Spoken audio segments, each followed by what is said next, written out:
चला मित्रांनो, आवाज येतोय ना सर्वांना? ओके, चला. उदारीकरणांतर्गतचे आपले शेवटची उपाययोजना बाकी आहे.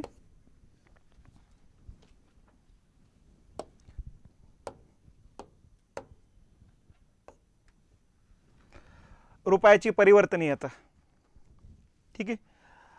आता ही परिवर्तनीयता या ठिकाणी आता उदारीकरणाशी खरोखर त्याचा जवळचा संबंध आहे की नाही हा एक मोठा मुद्दा आहे. संबंध असो नसो आपल्याला हा मुद्दा या कालखंडातच झालेला आहे, म्हणून त्या हिशोबाने लक्षात घ्यायचं आहे. ठीक आहे. परिवर्तनीयता म्हणजे काय हे समजून घ्यायचं आणि सध्या कोणत्या प्रकारची परिवर्तनीयता या ठिकाणी आहे ते समजून घ्यायचं. हे बघा, आंतरराष्ट्रीय जे चलन पद्धती आहे,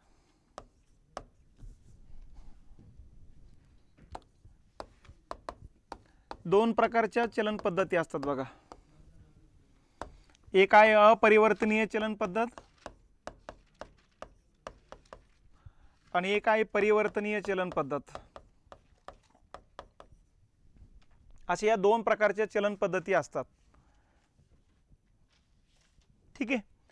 अपरिवर्तनीय चलन पद्धत म्हणजे काय आणि परिवर्तनीय चलन पद्धत म्हणजे काय ते समजून घ्यायचे. हे बघा, आपला विदेशी जो व्यापार आहे, आता हा भारत हे आपण असं गृहीत धरू आणि आपण दुसऱ्या देशात माल पाठवत असतो. बघा, माल पाठवला की आपल्याला परकीय चलन मिळत असतं, डॉलर मिळणार आहे आपल्याला मोबदल्यात. आणि आता विदेशातून आपल्याला वस्तू घ्यायची असेल तर विदेशी लोकांना डॉलर द्यावा लागणार आहे. मग आता या ठिकाणी विदेशातून वस्तू घ्यायची, आता माझ्याकडे तो रुपये, म्हणून मला अगोदर RBI कडे जावं लागेल, RBI कडे रुपये द्यावा लागेल आणि मग त्या मोबदल्यात आपल्याला RBI डॉलर देत असते. बघा, तर या ठिकाणी आपल्याला पहिले डॉलर घ्यावं लागेल, मग डॉलर विदेशातल्या लोकांना देऊन त्यांच्याकडून वस्तू घ्यावा लागेल. तर थोडक्यात काय, अगोदर वस्तू आणि आयात करायची असेल तर अगोदर आपल्याला रुपये देऊन डॉलर घ्यावा लागणार आहे. मग आता रुपये देऊन डॉलर घेणे किंवा डॉलर देऊन रुपये घेणे, किंवा विदेशातल्या लोकांना जर भारतातल्या वस्तू लागत असेल तर त्यांच्याकडे डॉलर आहे, मग ती RBI कडे डॉलर देतील, रुपये घेतील आणि रुपये भारतीय लोकांकडे देऊन भारतीय लोकांकडून वस्तू खरेदी करतील. असा प्रकार असतो बघा. ठीक आहे. मग आता या ठिकाणी जे काही रुपये देऊन डॉलर घेणे किंवा डॉलर देऊन रुपये घेणे हा जो काही प्रकार चालतो, हा प्रकार दोन पद्धतीने चालतो. एक तर मध्यस्थगृहामार्फत चालतो. मग आता भारताचा मध्यस्थगृह कोण आहे? RBI. याला मध्यस्थगृह म्हणू. म्हणजे या ठिकाणी बदलून कोण देतं, रुपये देऊन परकीय चलन कोण देतं किंवा परकीय चलन देऊन रुपये कोण देतं, तर RBI द्यायची बघा अगोदर. मग RBI ठरवायची डॉलरच्या तुलनेत रुपया किती रुपयाची किंमत असेल म्हणून. म्हणजे एका डॉलरसाठी किती रुपये मोजावं लागेल हे या ठिकाणी अगोदर RBI ठरवायची आणि RBI ला कोण सांगायचं? भारत सरकार सांगायचे. आता सध्याचा दर काय? 80 रुपये. बरोबर आहे, 83 रुपयापर्यंत गेलेला आहे. 80 रुपये बघा. मग आता RBI ने घोषित केलं की एका डॉलरसाठी 80 रुपये मिळेल, किंवा तुम्हाला डॉलर लागत असेल तर 80 रुपये द्या, $1 मिळेल. तर अशा पद्धतीनं रुपये देऊन डॉलर मिळणार किंवा डॉलर देऊन रुपये मिळण्याचं ठिकाण कुठं होतं? RBI होतं. आणि हे बदलून कोण द्यायचं? RBI.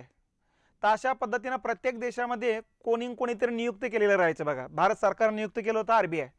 तर अशा पद्धतीनं एका देशाच्या चलनाचं दुसऱ्या देशाच्या चलनामध्ये या ठिकाणी मध्यस्थगृहामार्फत रूपांतर होत असेल तर अशा पद्धतीला म्हणायचं अपरिवर्तनीय चलन पद्धत. मग या अपरिवर्तनीय चलन पद्धतीमध्ये या ठिकाणी डॉलरच्या तुलनेत रुपयाचं दर ठरवण्याचं काम पण मध्यस्थगृह करणार. मध्यस्थगृह डॉलरचा साठा ठेवणार, त्याचं संरक्षण करणार. आलं लक्षात? आणि हे बदलून देण्याचं काम पण RBIच करणार. तर हे RBIचं काम आहेत बघा. ठीक आहे. आणि जर या ठिकाणी रुपये देऊन डॉलरचं रूपांतर किंवा डॉलर देऊन रुपये मिळवण्याचं काम जर शेअर बाजारामार्फत होत असेल, म्हणजे RBI मध्यस्थगृह नसेल, शेअर बाजार असेल, तर अशा चलन पद्धतीला म्हणायचं परिवर्तनीय चलन पद्धत. आलं लक्षात? तर थोडक्यात इथं हे जे एक्सचेंज आहे, हे एक्सचेंज या माध्यमातून होत असेल अपरिवर्तनीय चलन पद्धत, हे एक्सचेंज शेअर बाजारामार्फत होत असेल परिवर्तनीय चलन पद्धत. मग आता या पद्धतीमध्ये डॉलरच्या तुलनेत रुपयाची किंमत कोण ठरवत होतं? RBI. पण या पद्धतीत कोण ठरवतं? शेअर बाजार. आणि शेअर बाजारातली मागणी पुरवठा. आलं लक्षात? मागणी पुरवठा ठरवत असते. आणि मागणी पुरवठा कशी असते तुम्हाला माहिती आहे. शेअर बाजारामध्ये या ठिकाणी कधी डॉलरची किंमत वाढते, कधी घटते, कधी वाढते, कधी घटते, कधी वाढते, कधी घटते. क्षणाला घट चढ वाढ चालू असते बघा.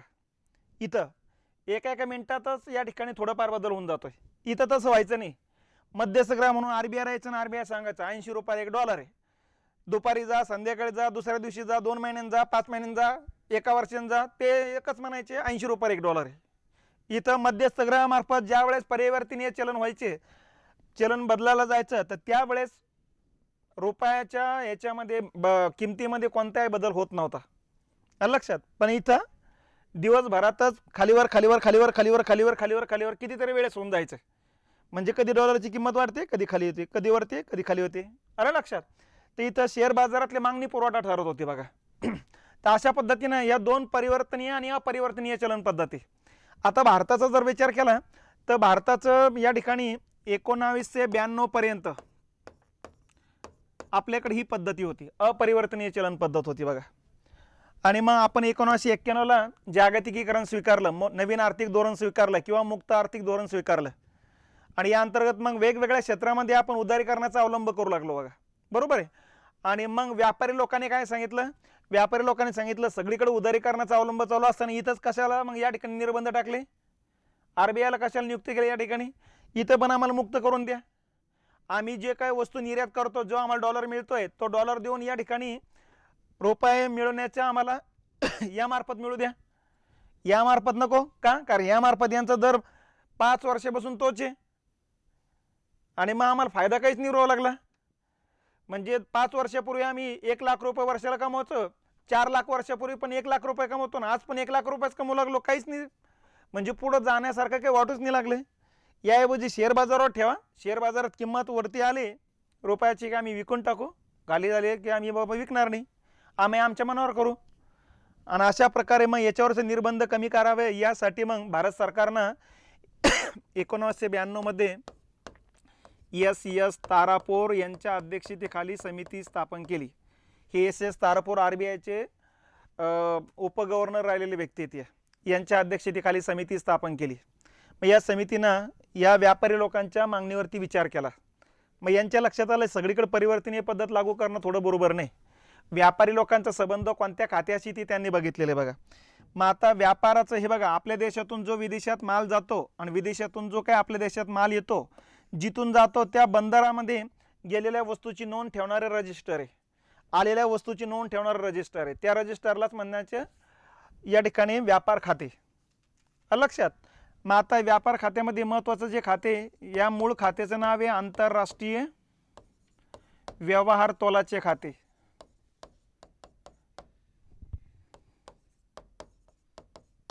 लक्षात. बॅलन्स ऑफ पेमेंट म्हणतात त्याला. मग आंतरराष्ट्रीय व्यवहार तोलाचे खाते म्हणजे ज्या खात्यावर दृश्य वस्तू आणि अदृश्य वस्तूच्या व्यवहाराची नोंद होते. दृश्य वस्तू किंवा अदृश्य वस्तू म्हणजे काय, प्राथमिक क्षेत्रातल्या वस्तू, द्वितीय क्षेत्रातल्या वस्तू प्रत्यक्ष डोळ्यांनी दिसतात. आता हा पेन आहे, डोळ्यांनी दिसतोय बघा. याची वस्तू निर्यात करणे किंवा आयात करणे याला म्हणायचं दृश्य वस्तू. अदृश्य वस्तू म्हणजे आता बँका, विमा, डॉक्टर, वकील, प्रवास, पर्यटन हे सेवा आहे, तर ह्या डोळ्यांनी दिसणार नाहीत अशा, तर त्याला म्हणायचं अदृश्य वस्तू. आणि मग वस्तू किंवा अदृश्य वस्तू निर्यात केली असेल किंवा आयात केली असेल त्याची नोंद करणारं जे खाते आहे त्या खात्याला म्हणायचं आंतरराष्ट्रीय व्यवहार तोलाचे खाते. रजिस्टर आहे थोडक्यात ते, त्याच्यावर काय लिहिलेलं आहे फक्त आंतरराष्ट्रीय व्यवहार तोलाचे खाते. बॅलन्स ऑफ पेमेंट लिहिलेलं असतं बघा. आणि त्याच्यामध्ये रजिस्टरचे 2 भाग पाडलेत. मग म्हणजे 200 पेजेसचं रजिस्टर असेल, 100 पेजेसचं रजिस्टर आणि 100 पेजेसचं रजिस्टर, असे 2 भाग पाडलेत. आणि या 2 भागाला नाव दिलं चालू खाते आणि भांडवली खाते असं नाव दिलं.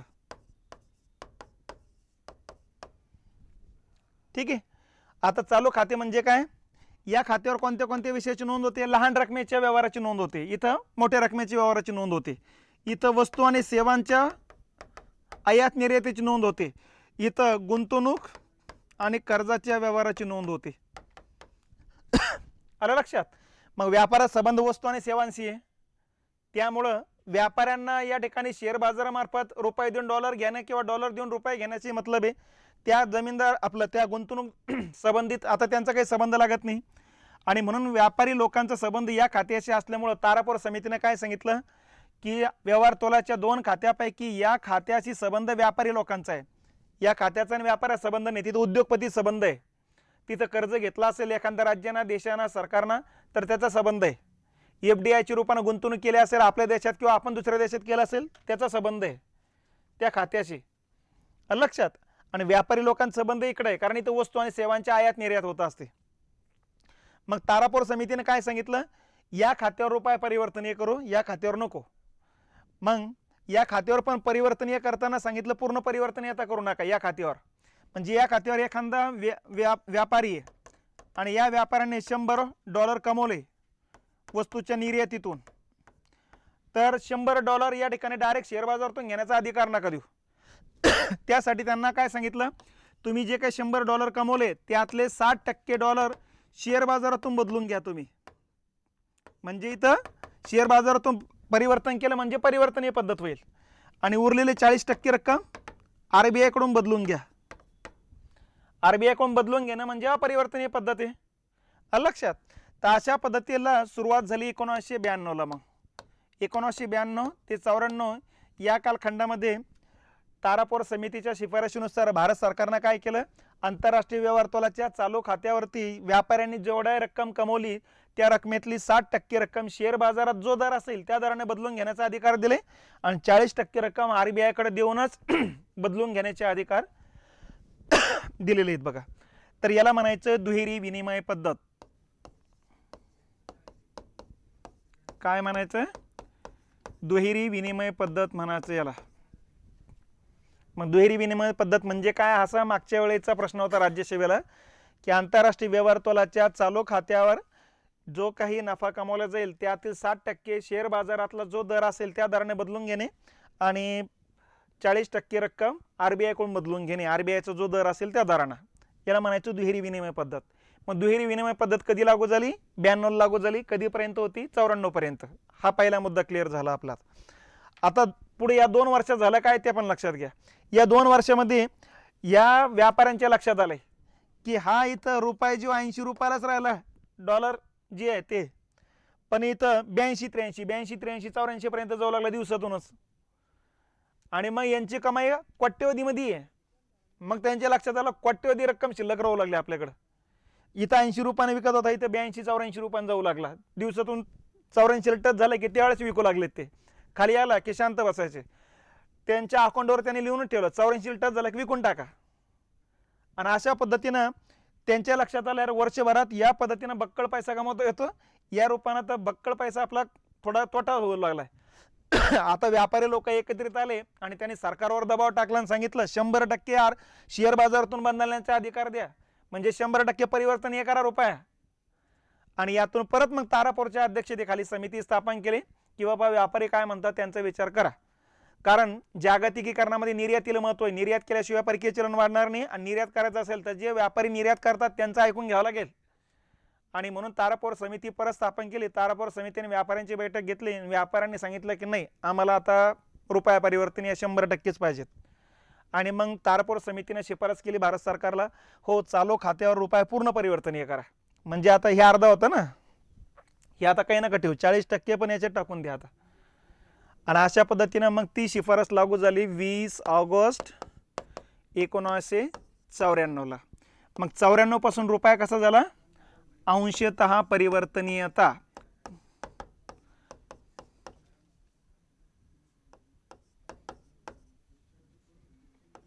परिवर्तनीय अंशतः परिवर्तनीयता म्हणजे काय, व्यवहार तोलाचे जे 2 खाते आहेत त्यापैकी एका खात्यावर रुपया पूर्ण परिवर्तनीय करण्यात आला आणि एका खात्यावर रुपया पूर्ण अपरिवर्तनीय होता.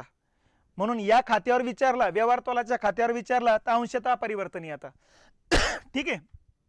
कोणत्या खात्यावर, व्यवहार तोलाच्या खात्यावर रुपया कसा आहे, अंशतः परिवर्तनीयता. प्रश्न विचारला आंतरराष्ट्रीय व्यवहार तोलाच्या चालू खात्यावर रुपया कसा आहे, पूर्ण परिवर्तनीयता. मग दुसरा मुद्दा इथं लक्षात ठेवायचं, चालू खात्यावर पूर्ण परिवर्तनीयता आहे आणि भांडवली खात्यावर विचारलं तर पूर्ण अपरिवर्तनीयता आहे.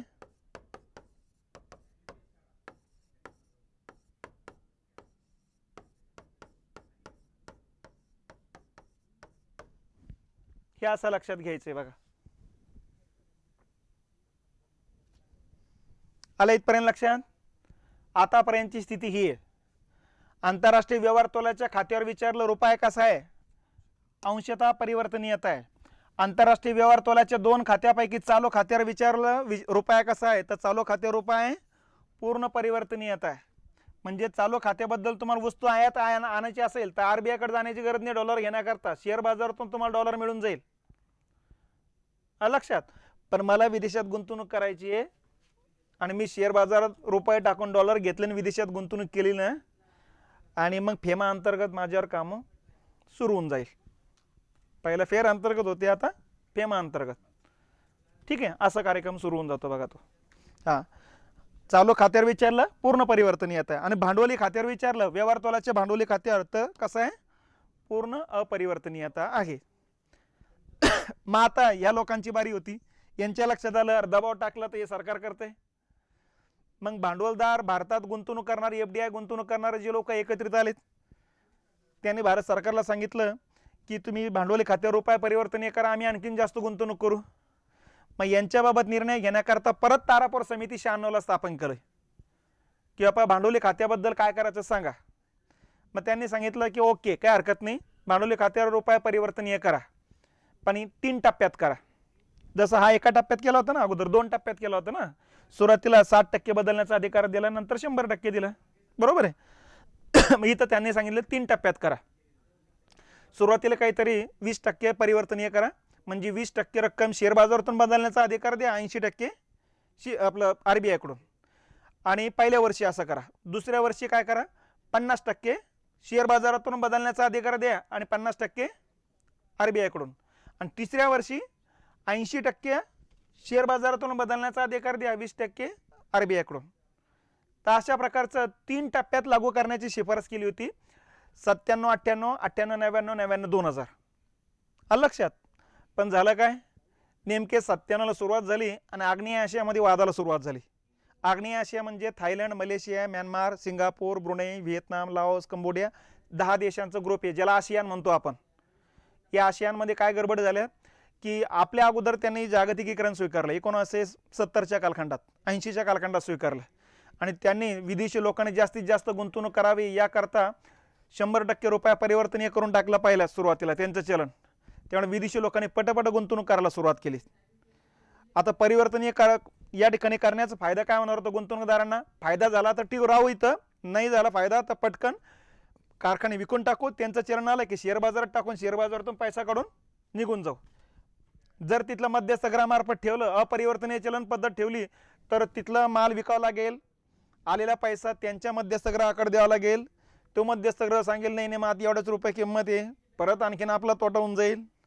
आणि नाही दिलं त्यांनी पैसा बदलून तर काय करता, आणखी ती भीती होती. म्हणून मग या ठिकाणी आग्नेय आशियानं भांडवली खात्यावर रुपया परिवर्तनीय करण्याचा फायदा विदेशी लोकांनी पटपट गुंतवणूक त्या ठिकाणी केली आणि 10 वर्षामध्ये 8-10% विकास दर गाठला आग्नेय आशियानं.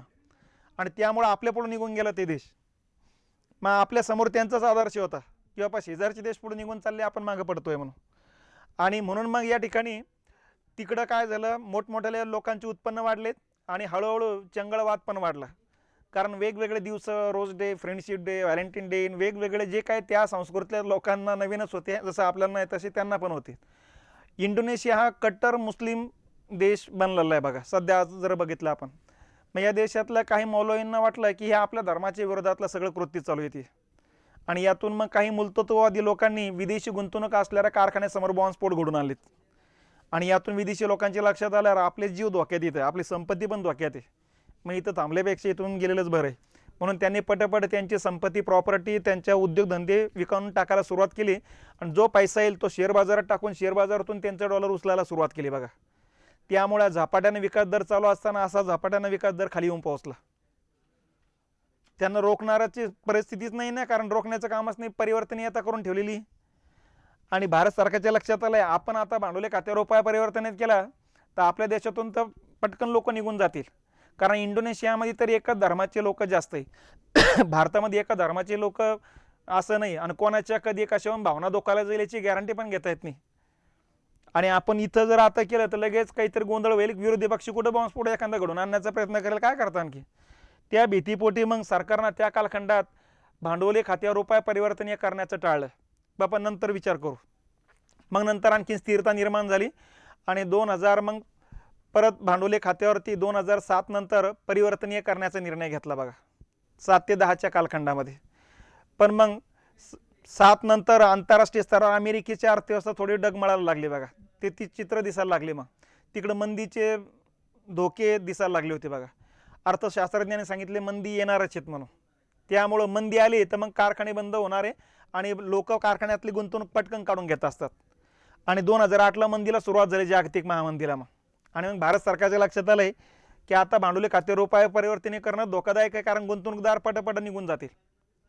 म्हणून त्या कालखंडातही आपण भांडवली खाते रुपये परिवर्तनीय करण्याचं टाळलं बघा, शिफारशी करून सुद्धा. ठीक आहे. आणि नंतर मग परत जागतिक महामंदी नंतर लवकर संपुष्टात आली आणि 11-12च्या कालखंडामध्ये मग आता वातावरण परत तयार झालं की आता मंदी येण्याची शक्यता नाही. पण 2012 नंतर 14ची इलेक्शन पुढे आल्यात बघा. 2012 नंतर लालकृष्ण अडवाणींना या ठिकाणी घोषणा करायला सुरुवात केली की विदेशामध्ये भारतीय लोकांचा इतका काळा पैसा आहे, इतका काळा पैसा आहे, इतका काळा पैसा आहे. मग मोदी सरांनी सांगायला सुरुवात केली की इतका काळा पैसा आहे की प्रत्येकाच्या खात्यावर येऊ ही 15-15 लाख आज आएंगे, इतका पैसा आहे. आणि मग आता मनमोहन सिंग सरकार होतं, त्यांच्या लक्षात आलं भांडवली खात्यावर केलं की विरोधी पक्षाला आणखीन हत्यार मिळेल की बघा इतका पैसा होता, आम्ही सांगितला होता, यांनी तो पैसा त्या लोकांनी पटकन काढून घ्यावा म्हणून भांडवली खात्यावर रुपये परिवर्तनीय केला. आहे तर तसं काही करता येत नाही, पण सांगण्यासाठी काही करता येतं नाही इकडं. आणि म्हणून मग मनमोहन सिंग सरकारला ते काही परिवर्तनीय करता आलंच नाही. मग 2014ला आता मोदी सरकार आलं, आता त्यांना करता येत नाही कारण त्यांनीच अगोदर नाव ठेवलेलं आहे. आता जर केलं तर विरोधी पक्ष म्हणून आता की काळा पैसा होता परंतु यांनी भांडवली खात्यावर परिवर्तनीय केल्यामुळे तो निघून गेला. तर हा प्रकारामुळे भांडवली खात्यावर रुपया अजून तसाच पडलेला आहे आपला. ठीक आहे. तर या पद्धतीनं रुपया परिवर्तनीयबद्दलचे मुद्दे लक्षात घ्या. ठीक आहे. रुपयाची परिवर्तनीयता मग इथं काय सुरुवातीला दुहेरी विनिमय पद्धत होती. ठीक आहे. बाजारामार्फत नियंत्रित विनिमय दर म्हणू आपण त्याला.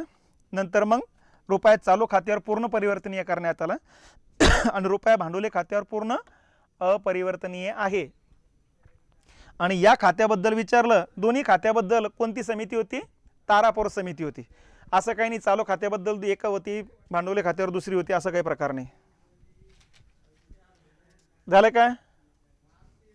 हां, आता परीक्षेपर्यंत समजून घ्यायचं. आता इतके जागेत काय बदल करणार आहे ते 8 दिवसामध्ये? ठीक आहे. झालंय. उदारीकरणाबाबतच्या आपल्या सगळ्या सुधारणाबाबत माहिती झालेली आहे आपली. आता पुढच्या मुद्द्याकडे जो आपण खाजगीकरण, पुढचा मुद्दा आहे तो खाजगीकरण. आता कोण टच करा बरं त्यांना,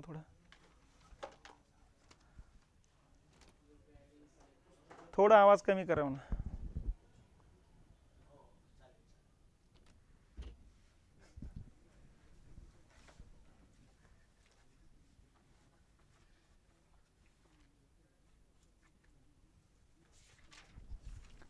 झालंय.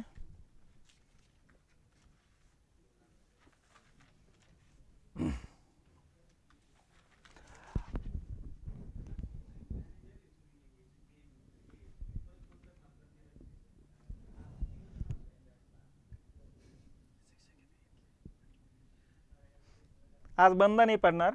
हां, मी ते हे बघत होतो ते 1991ला आपण 7 अब्ज डॉलरचं कर्ज घेतलेलं होतं, जे आपल्या एकूण GDPच्या जवळपास 62.5% होतं. ठीक आहे. आणि 1.1 एवढं आपल्याकडे परकीय गंगाजळी होती बघा.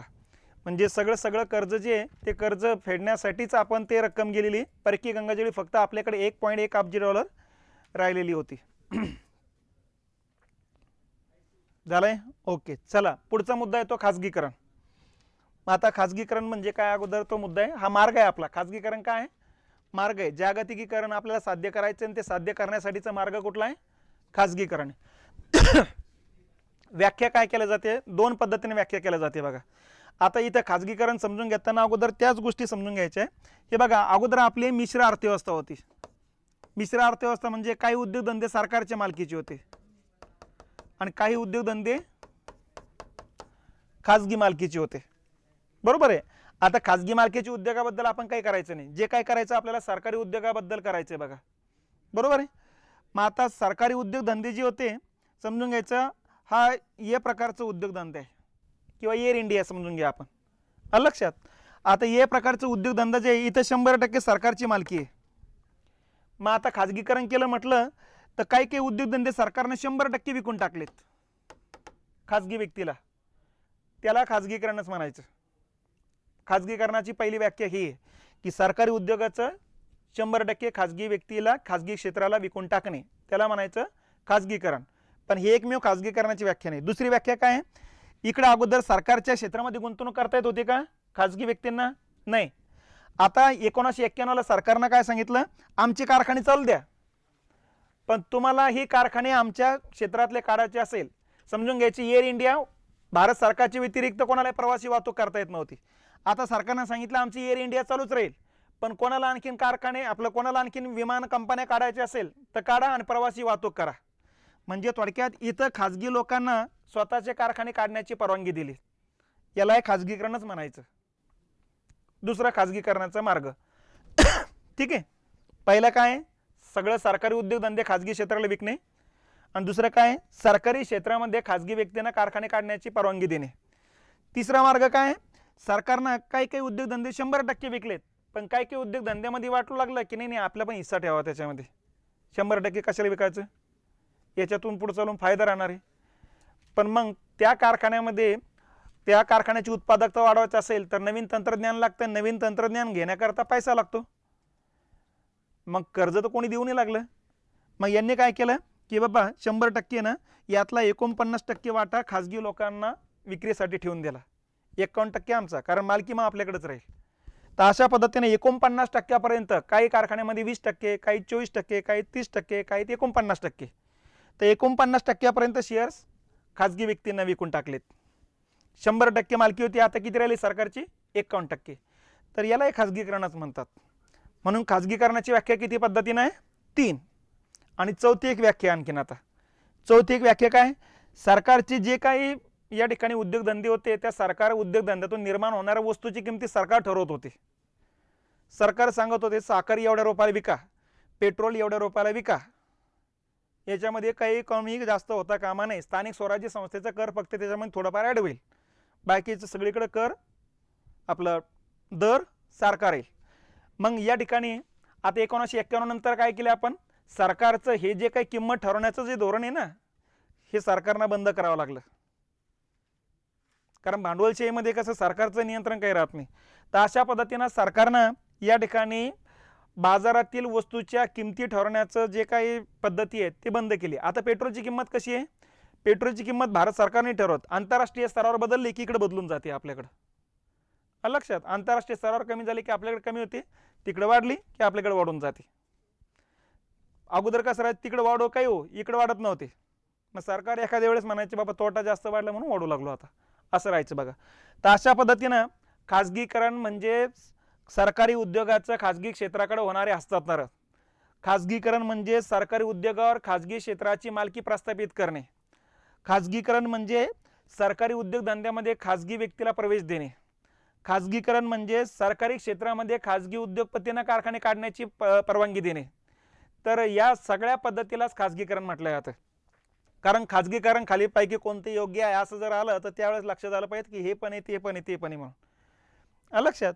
तर थोडक्यात ढोबळमानाने व्याख्या कशी आहे, सरकारी उद्योगाचं खाजगी क्षेत्राकडे होणारे हस्तांतरण, त्याला म्हणायचं खाजगीकरण. तर अशा प्रकारची खाजगीकरणाची व्याख्या आहे. पण सरकारनं या ठिकाणी स्वतःचे उद्योगधंदे न काढता फक्त वरतून लक्ष ठेवण्याच्या भूमिकेत जर सरकार येत असेल तर त्याला व्यापक पद्धतीनं खाजगीकरण म्हणायचं. आणि सरकारनं स्वतःचे कारखाने खाजगी व्यक्तींना विकणे म्हणजे संकुचित अर्थानं खाजगीकरण म्हणायचं. तर अशा पद्धतीनं संकुचित आणि व्यापक दोन पद्धतीनं व्याख्या या ठिकाणी पुस्तकात आपल्याला सांगितल्या जातात बघा. तर या पद्धतीनं लक्षात घ्यायचं, सरकारी उद्योगाचं खाजगी क्षेत्राकडे होणारे हस्तांतरण म्हणजे खाजगीकरण. आता खाजगीकरण का करावं लागतं, सरकारी उद्योगधंदे का विकावे लागतात, या पाठीमागच्या आता घटना समजून घ्यायच्या. ठीक आहे. त्यातलं पहिली घटना आहे सार्वजनिक क्षेत्रातील अनुत्पादक जी गुंतवणूक आहे ती उत्पादक आणि प्राधान्यक्रम क्षेत्राकडे वळवायची. म्हणजे काय, सरकारी उद्योगधंदे जे आहेत ते 100% चालू नव्हते. बरेच उद्योगधंदे, 250 पेक्षा अधिक उद्योगधंदे होते सरकारचे, आणि यापैकी बरेच उद्योगधंदे बंद पडले होते.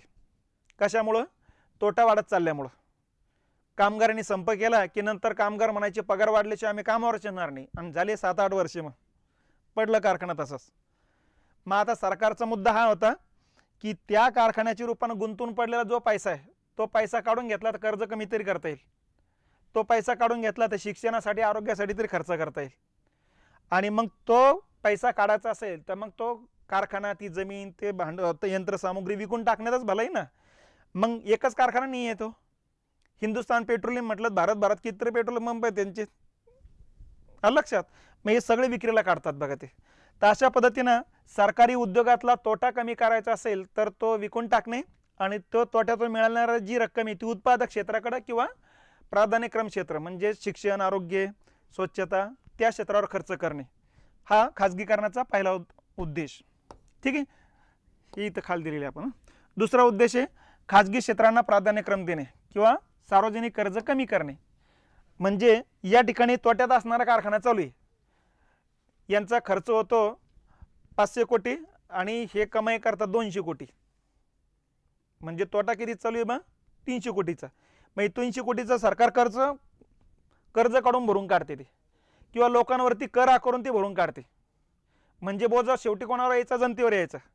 आणि त्यामुळं या ठिकाणी सरकार निर्णय घेतला की चला हे जे वाढत जाणार कर्ज आहे कमी करायचं असेल तर मग हा तोट्यातला कारखाना किती दिवस चालवतात ते, त्या 100, 150, 200 लोकांच्या रोजगारासाठी आपण इतका तोटा सहन कशाला करायचा.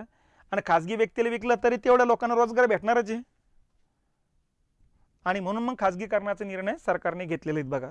तर हे दुसरं कारण आहे. तिसरं आहे सरकारी क्षेत्रावर बोजा कमी करायचा. म्हणजे सरकारनं दिलं पाहिजे, शिक्षण असू द्या, आरोग्य असू द्या, सगळ्याच गोष्टी सरकारनं द्यायचं म्हटलं तर अवघड होऊन जायचं ना. प्रवासी वाहतूक सरकारनंच करायची, म्हणजे औषधी सरकारनंच वाटप करायची, तर हे अवघड व्हायचं. ड्रेसही सरकारनं द्यायचे तुमच्या शाळेचे वगैरे. तर हे म्हटलं मग हे बोजा कमी करणं गरजेचं होतं, म्हणून प्रायव्हेटायझेशन, प्रायव्हेट व्यक्तीला ते देणं गरजेचे. म्हणून रस्ता पण सरकार जरी करत असले तर सरकार BOT क्षेत्रावर देऊन टाकते. तुम्ही रस्ता बांधा, तुम्हाला टोल वसूल करण्याचे अधिकार देऊन तुम्ही तुमचं तिकडे वसूल करा, आमच्याकडे येऊ पण नका, आम्हाला तिथं रस्ता पाहिजेत बस झालं. आणि लोकांना पण काही मतलब नाही, लोक म्हणतात पैसा घ्या फक्त रस्ता चांगला दे. या पद्धतीनं या ठिकाणी चालू असतं बघा. तर थोडक्यात हे मुद्दे बघा, तूट कमी करणे हे जनरल तुम्हाला लक्ष देऊन जातं बघा. तर या सगळ्या गोष्टीमुळं खाजगीकरण करावं लागलेलं आहे. हे याच्याकडे बघू नका, ढोबळमानानं आपण आपल्या लक्षात घ्या. तोट्यात चालणाऱ्या कारखान्यातलं जे गुंतवणूक आहे ते काढून घेणे होते. नंबर 1, नवीन तंत्रज्ञान घेण्याकरता पैसा लागत होता, म्हणून काही क्षेत्रामध्ये या ठिकाणी 20% 40% गुंतवणूक आपण परवानगी दिलेली, म्हणून खाजगीकरण करावं लागलं आपल्याला. नंबर 3, कर्ज कमी करण्यासाठी आहे. नंबर 4, प्राधान्यक्रम क्षेत्राकडे लक्ष देण्यासाठी पैसा लागत होता, त्यासाठी खाजगीकरण केलेले आहे. तर हे खाजगीकरणाचे असे वेगवेगळे कारणं आपल्याला लक्षात घेतले पाहिजेत. मग आता खाजगीकरणाची उपाययोजना काय काय केल्या सरकारनं, त्या उपाययोजना लक्षात घ्यायच्या बघा.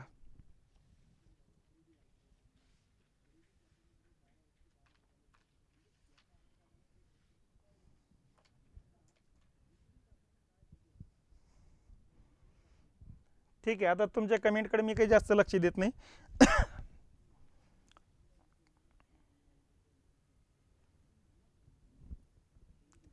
इलेक्शन आले की थांबते. ओके, चला. खाजगीकरणांतर्गतची उपाययोजना कुठल्या कुठल्या ते उपाययोजना 3 उपाययोजना आहेत बघा. एक आहे मालकी हक्काबाबतची उपाययोजना, ब व्यवस्थापनात्मक उपाययोजना असतं बघा. ठीक आहे, आणि क येतं संस्थात्मक उपाययोजना.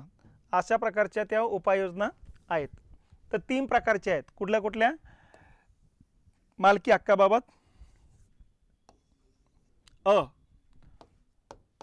ब संस्थात्मक उपाययोजना,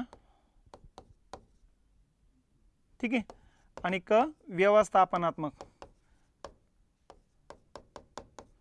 यालाच म्हणायचं कार्यरत. अशा या 3 उपाययोजना लक्षात घेतल्या पाहिजेत. ठीक आहे, मग या 3 प्रकारची उपाययोजना काय काय केल्यात. पहिल्या मालकी हक्काबाबत काय केल्यात, एवढ्या 3 केलेल्या आहेत बघा. त्यातला नंबर 1 आहे प्रतिराष्ट्रीयकरण करणे. हे बघा, 100% सरकारी उद्योगधंदा खाजगी व्यक्तीला विकून टाकणे म्हणजे प्रतिराष्ट्रीयकरण आहे. म्हणजे इथं सरकारचे शेअर्स किती आहे, 1% पण राहिलेलं नाही. तर 100% विकणे. सरकारी उद्योगधंदा, खाजगी उद्योगधंद्याबद्दल नाही बोलत आपण. सरकारी उद्योगधंदा खाजगी क्षेत्राला विकणे 100%, त्याला म्हणायचं प्रतिराष्ट्रीयकरण. नंबर 2 आहे निर्गुंतवणूक करणे. निर्गुंतवणूक करणे म्हणजे काय, 49%, 51, 52, 75, 73 असं जे असेल ते 100% न विकणे थोडक्यात. लक्षात, सरकारी उद्योगधंद्यामध्ये 49%पर्यंत निर्गुंतवणूक करायची, म्हणजे गुंतवणूक काढून घ्यायची तेवढी.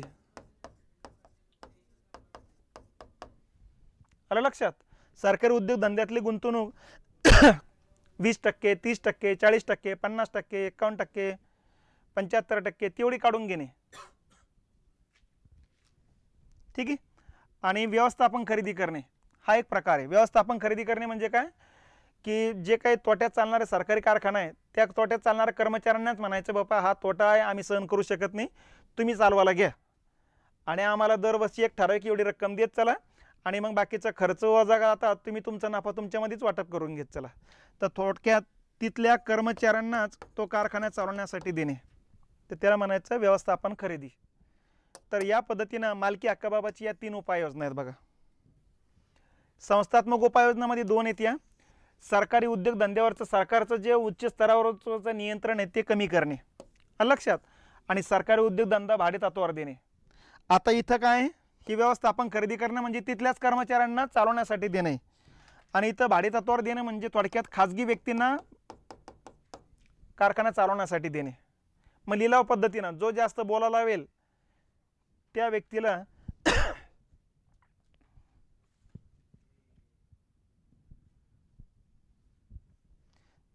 या ठिकाणी ते चालवण्यासाठी देण्याचा हा एक प्रकार असतो बघा. त्याच्यानंतर व्यवस्थापनाशी संबंधित उपाय म्हणजे कार्यरत उपाय. मग याच्यामध्ये या ठिकाणी हे 2-3 मुद्दे आहेत बघा. कुठले? एक, सार्वजनिक उपक्रमांना नफा आपलं दर्जा देणे. आता या दर्जा देण्याच्या पद्धती कशासाठी ते आपण लक्षात ठेवा. हे बघा, सरकारचे बरेच उद्योगधंदे होते जे तोट्यात होते त्याची निर्गुंतवणूक करण्यात आलं, जे बंद पडले होते ते 100% विकून टाकले सरकारनं, आणि जे नफ्यात होते ते नफ्यात राहावं यासाठी त्यांना दर्जा देण्याच्या पद्धती सुरू केल्या, आणि त्यांना सांगितलं की तुम्हाला दर्जा देतो आणि तुम्हाला या ठिकाणी मोकळीक देतो, कुठेही कारखाना काढा, देशात काढा, विदेशात काढा, त्याच्यानंतर पैसा उभारण्याची मोकळीक देतो, आम्ही तुम्हाला हस्तक्षेप करणार नाही, फक्त तुम्ही आम्हाला नफा दाखवत चला, नसतं मग आम्हाला विकण्याशिवाय पर्याय राहणार नाही. म्हणजे तिथल्या कर्मचाऱ्यांना या सूचना देण्यात आल्या होत्या. मग नफ्यात असणाऱ्या कारखान्याचे या ठिकाणी 3 वर्ग तयार करण्यात आले. एक आहे महारत्न दर्जा कंपन्या, नंबर 2 आहे नवरत्न दर्जा कंपन्या, आणि नंबर 3 आहे मिनी रत्न दर्जा कंपन्या. लक्षात, अशी 3 दर्जा देण्याच्या पद्धती सुरू झालेल्या आहेत बघा. महारत्न दर्जा 2009ला देण्यात आला, नवरत्न दर्जा 1997ला जुलै महिन्यात देण्यात आला, मिनी रत्न दर्जा 1997लाच या ठिकाणी सप्टेंबर, ऑक्टोबर, नोव्हेंबर या कालखंडात देण्यात आलेला आहे. तो झालाय का? तर या पद्धतीने इथे लक्षात घ्यायचे. ठीक आहे, ह्या मूळ मुद्दे अगोदर लक्षात ठेवा. मग आता महारत्न दर्जा मिळालेल्या कंपन्या किती? सध्या 13 आहेत. ह्या 13ची यादी बघा, कोणती आहे कोणती नाही असंही विचारलं जाऊ शकतंय. तर महारत्न कंपन्या आहेत 13. ठीक आहे. आता महारत्न दर्जा कोणाला मिळतो ते पण लक्षात घ्या, आणि त्यांना महारत्न दर्जा मिळाल्याचा फायदा काय होतो ते पण लक्षात घ्यायचं. ठीक आहे. महारत्न दर्जा मिळण्यासाठी त्या सरकारी कंपनीची मागची 3 वर्षाची सरासरी उलाढाल 20,000 कोटीपेक्षा जास्त असली पाहिजेत. नंबर 2, त्या कंपनीला नवरत्न दर्जा असला पाहिजेत. नंबर 3, मागच्या 3 वर्षातला सरासरी नफा 2,500 कोटीपेक्षा अधिक असला पाहिजेत. लक्षात. आणि नंबर 4, शेअर बाजारामध्ये ती कंपनी सूचीबद्ध असली पाहिजेत. अशा 4 अटी कंप्लीट होता असेल तर त्याला म्हणायचं महारत्न दर्जा. आणि महारत्न दर्जा मिळालेल्या कंपन्याला फायदा काय? मग पहिला फायदा आहे, त्यांना 5,000 कोटी रुपयापर्यंत कोणाला न विचारता डायरेक्ट गुंतवणूक करता येते. नंबर 1. नंबर 2, देशामध्ये विदेशामध्ये गुंतवणूक करण्याचे अधिकार त्यांना असतात. लक्षात. नसतं कसं आहे, सरकारचं उद्योग विभागाला विचारा, उद्योग मंत्रिमंडळाला विचारू, नंतर मंत्रिमंडळाची बैठक घेऊ, नंतर तिथं ठराव येईल, आणि बैठकी 8-8 दिवसाला होतात. आता ह्या बैठकीत निर्णय झाला की लगेच तिथं डेट देतात की बाबा 6 महिन्यानंतरचे मंत्रिमंडळाच्या बैठकीत पुढच्या वेळेस त्याच्यावर विचार करू आणखी, म्हणजे लांबच जात होतं ते. तर अशा पद्धतीनं या ठिकाणी त्यांना ते अधिकार देण्यात आलेले आहेत. तर एवढ्या ह्या कंपनी लक्षात ठेवा. नवरत्न ज्या काही दर्जा होत्या तर हे जुलै 97ला देण्यात आलेले. सुरुवातीला 9च कंपन्या होत्या म्हणून नवरत्न दर्जा भेटला. मग नंतर कंपन्यांची संख्या वाढत सध्या 13.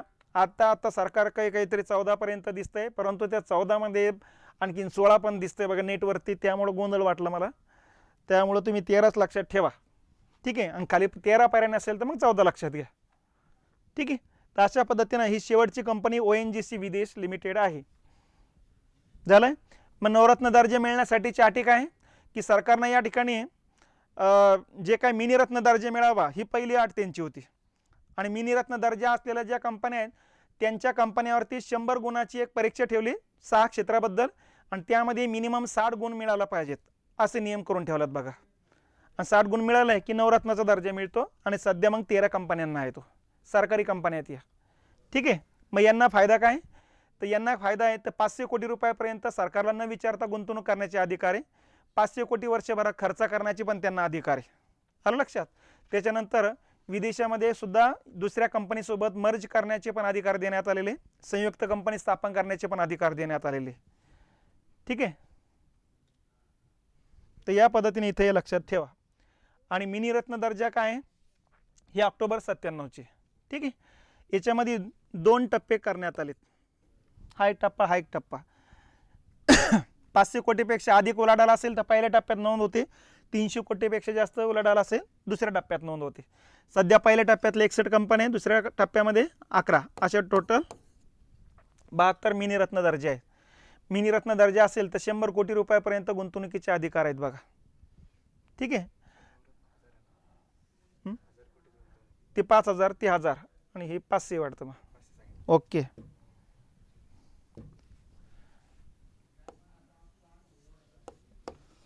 ₹5000 कोटी रुपयापर्यंत गुंतवणूक आहे महारत्नमध्ये. नवरत्नमध्ये 1000 कोटी रुपयापर्यंत गुंतवणुकीचे अधिकार आहे. आणि मिनीरत्नमध्ये 500 कोटी. याच्यासाठी अट एकच आहे, 3 वर्षापैकी एका वर्षात 30 कोटीचा नफा कमवलेला असला पाहिजे आणि ते सकारात्मक प्रमाण असलं पाहिजे. ठीक आहे. आणि हे 300 कोटी.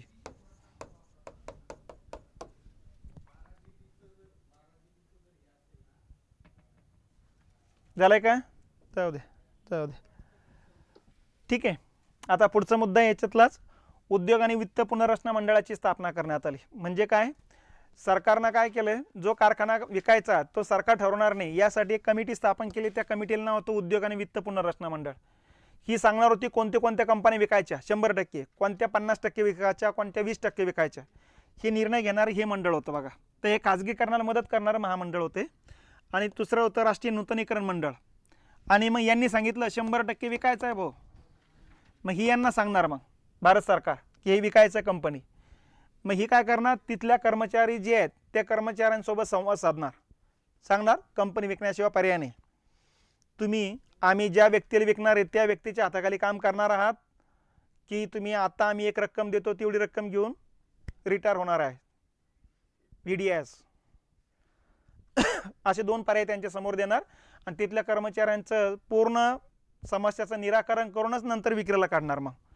तर अशा पद्धतीनं ही दुसरी संस्था या ठिकाणी लक्षात घेतली पाहिजेत. झालं का. आता शेवटचा मुद्दा आहे जागतिकीकरण. ठीक आहे. अंतिम लक्ष काय आहे आपलं, जागतिकीकरणाचं आहे. जागतिकीकरण म्हणजे आपल्या देशाची मार्केट जगाच्या मार्केटला जॉईंट करणे. लक्षात. बाकीचं जग आणि आपल्यामध्ये ज्या काही जागतिकीच्या भिंती होत्या त्या भिंती पाडून टाकणे किंवा त्या भिंती कमी करणे, रद्द करणे, जकात कर वगैरे. लक्षात. त्याला जागतिकीकरण म्हटलं जातं असतं बघा. मग जागतिकीकरणामध्ये नेहमी लक्षात ठेवायचं काय, इकडं दुसऱ्या देशात माल वाढला आपल्याकडे कमी पडला तर सरळ येणार इकडं, कारण जकाती वगैरे नसल्यामुळं त्या ठिकाणी अडथळा काहीच नाही. आणि आपल्याकडं माल वाढला तर दुसऱ्या देशात जाणार जिकडं कमी तिकडं. मग इकडून तिकडं या जागतिकीकरणामध्ये 4 गोष्टी इकडे तिकडं कायमस्वरूपी जाणार आहेत. कुठल्या कुठल्या, नंबर 1 वस्तू आणि सेवा, नंबर 2 गुंतवणूक. ठीक आहे. गुंतवणूक आणि तंत्रज्ञान म्हणू आपण त्याला. ठीक आहे. नंबर 3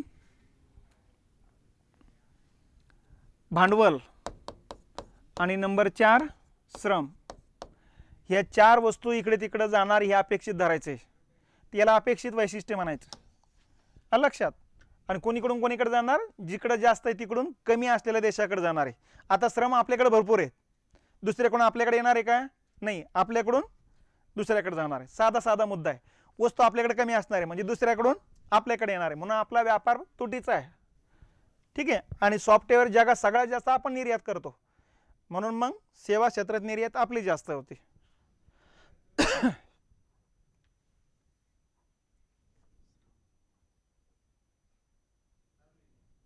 झालं का?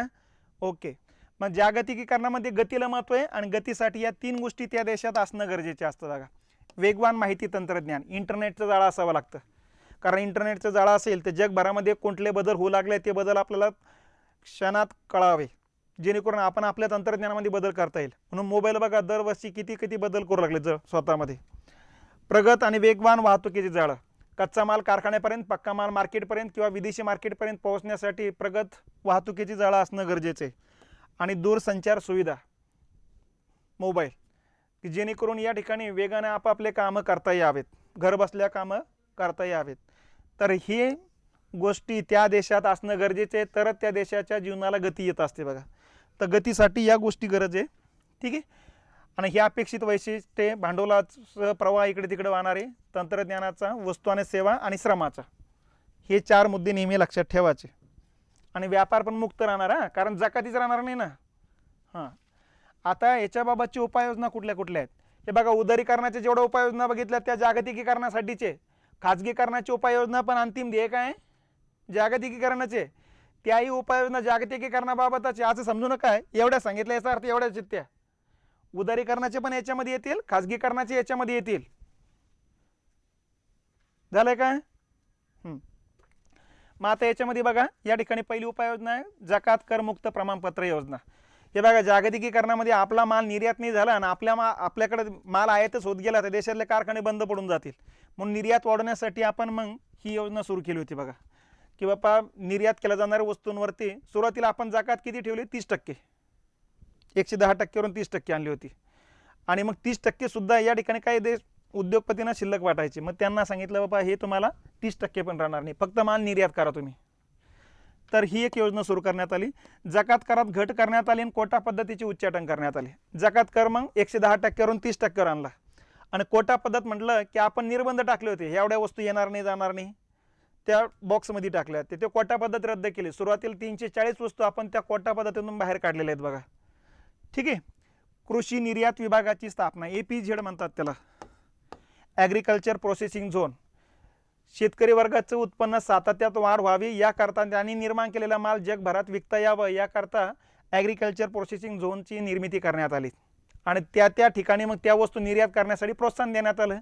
जसं नाशिक म्हटलं की द्राक्ष, इकडं मराठवाडा म्हटलं की केशर आंबा, अमरावती नागपूर म्हटलं की संत्रा, अशा प्रकारचे ते झोन तयार करण्यात आलेले. निर्यात प्रक्रिया विभाग, एक्सपोर्ट प्रोसेसिंग झोन म्हणतात. बघा,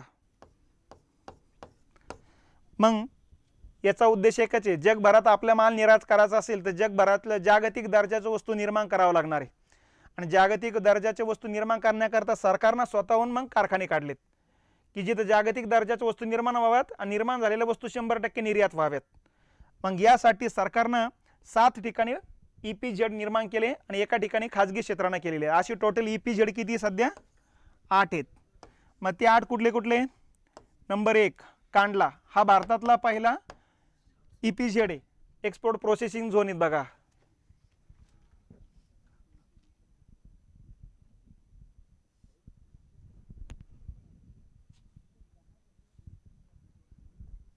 झालंय काय?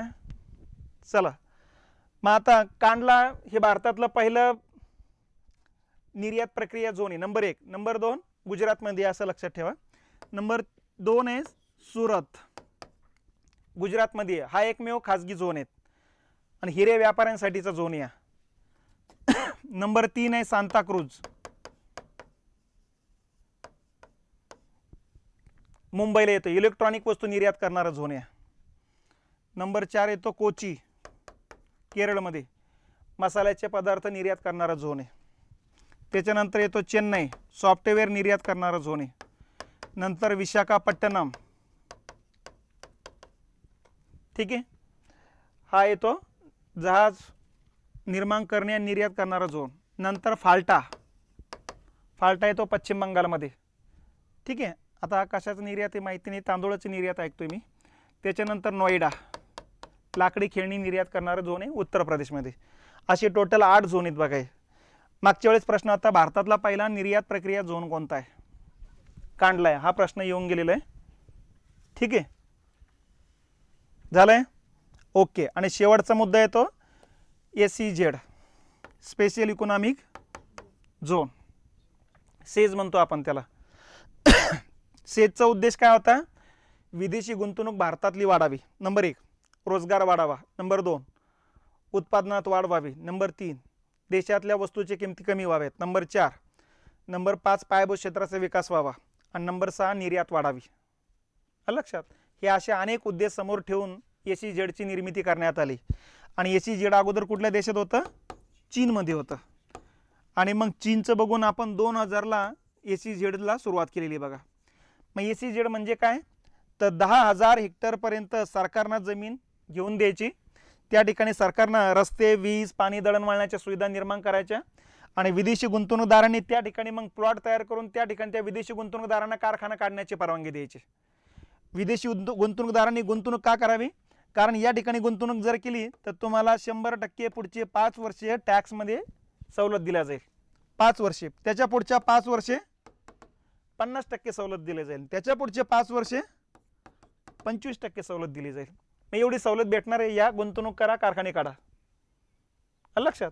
तर या पद्धतीनं या अशा प्रकारे जमीन खरेदी करून रस्ते, वीज, पाणी उपलब्ध करून देण्याची पद्धती म्हणजे सेज आहे बघा. आणि चायनामध्ये 2च सेज होते, 2 सेजमुळे त्यांचं कोट्यवधीची निर्यात वाढली होती. मग आपल्याला वाटलं की आपण चायनाची पुढं जायचं असेल तर 10-12 काढू आपण. असं करता करता 100च्या पुढं सेज झाली आपली, पण निर्यात जिथं आहे तिथंच आहे अजून. तर या पद्धतीनं ही सेजची संकल्पना आहे. मग उद्योगपतीने मागणी केली की बापा उद्या चालून सरकार बदललं की धोरणं बदलतील, म्हणून यांनी सांगितलं कायदा करा. मग 2000चं हे सेजची संकल्पना कायद्यात रूपांतर झाली. त्याला कायद्यालाच नाव आहे सेज ॲक्ट. कधीचा आहे हा, 2005चा आहे, आणि लागू झाला 2006ला, असं लक्षात ठेवा.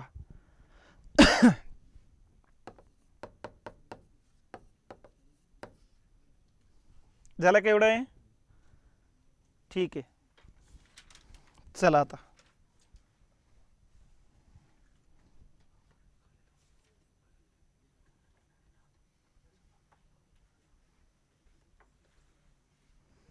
हे बघा, खाजगीकरणाचे परिणाम जे आहे चांगले आणि वाईट दोन्ही पद्धतीने बघू शकता. अल्पकाळासाठीचे, दीर्घकाळासाठीचे असे बघू शकता, दृश्य स्वरूपातले, अदृश्य स्वरूपातले असे बघू शकता. यामुळं त्या ठिकाणी जे पर्याय दिलेले आहेत ते पर्याय वैचारिक पातळीवरती, फॅक्च्युअल डाटा नाही आहे. तर त्यामुळं त्या डायरेक्शनला थोडं लक्षात ठेवा. ठीक आहे. आता फायदे काय झाले खाजगीकरणाचे, एक तर या ठिकाणी सरकारी उद्योगधंद्यातला जो पैसा सरकारचा निघाला आणि वेगवेगळ्या क्षेत्रात सरकारला गुंतवणूक करता आला. दुसरा फायदा आहे की कर्ज कमी करता आले. तिसरा फायदा आहे सामान्य लोकांवरती टॅक्सच्या रूपाने जो काही दंड बसत होता तो दंड कमी झाला. तर हे फायदे त्या ठिकाणी लक्षात घेतले पाहिजेत. तोटे काय झाले मग, तोटे खाजगी व्यक्तीची आरेरावी वृत्ती वाढली. खाजगी व्यक्ती एखाद्याला काम देऊ लागले, दुसऱ्या दिवशी काढून टाकू लागलेत. ठीक आहे. खाजगी लोकांचा सामाजिक विकासाचा काही संबंध नाही. जोपर्यंत खाजगी व्यक्तींना फायदा होता तोपर्यंत थांबलेत ते. फायदा कमी झाला की लगेच गुंतवणूक काढून घेतले, निघून चाललेत. लक्षात. मग फायदे पण येते.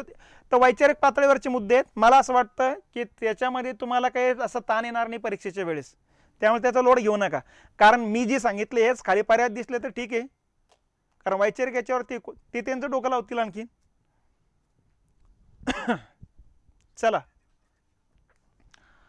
आता कोणती उपाययोजना 1991च्या नवीन औद्योगिक धोरणाचा भाग नाही.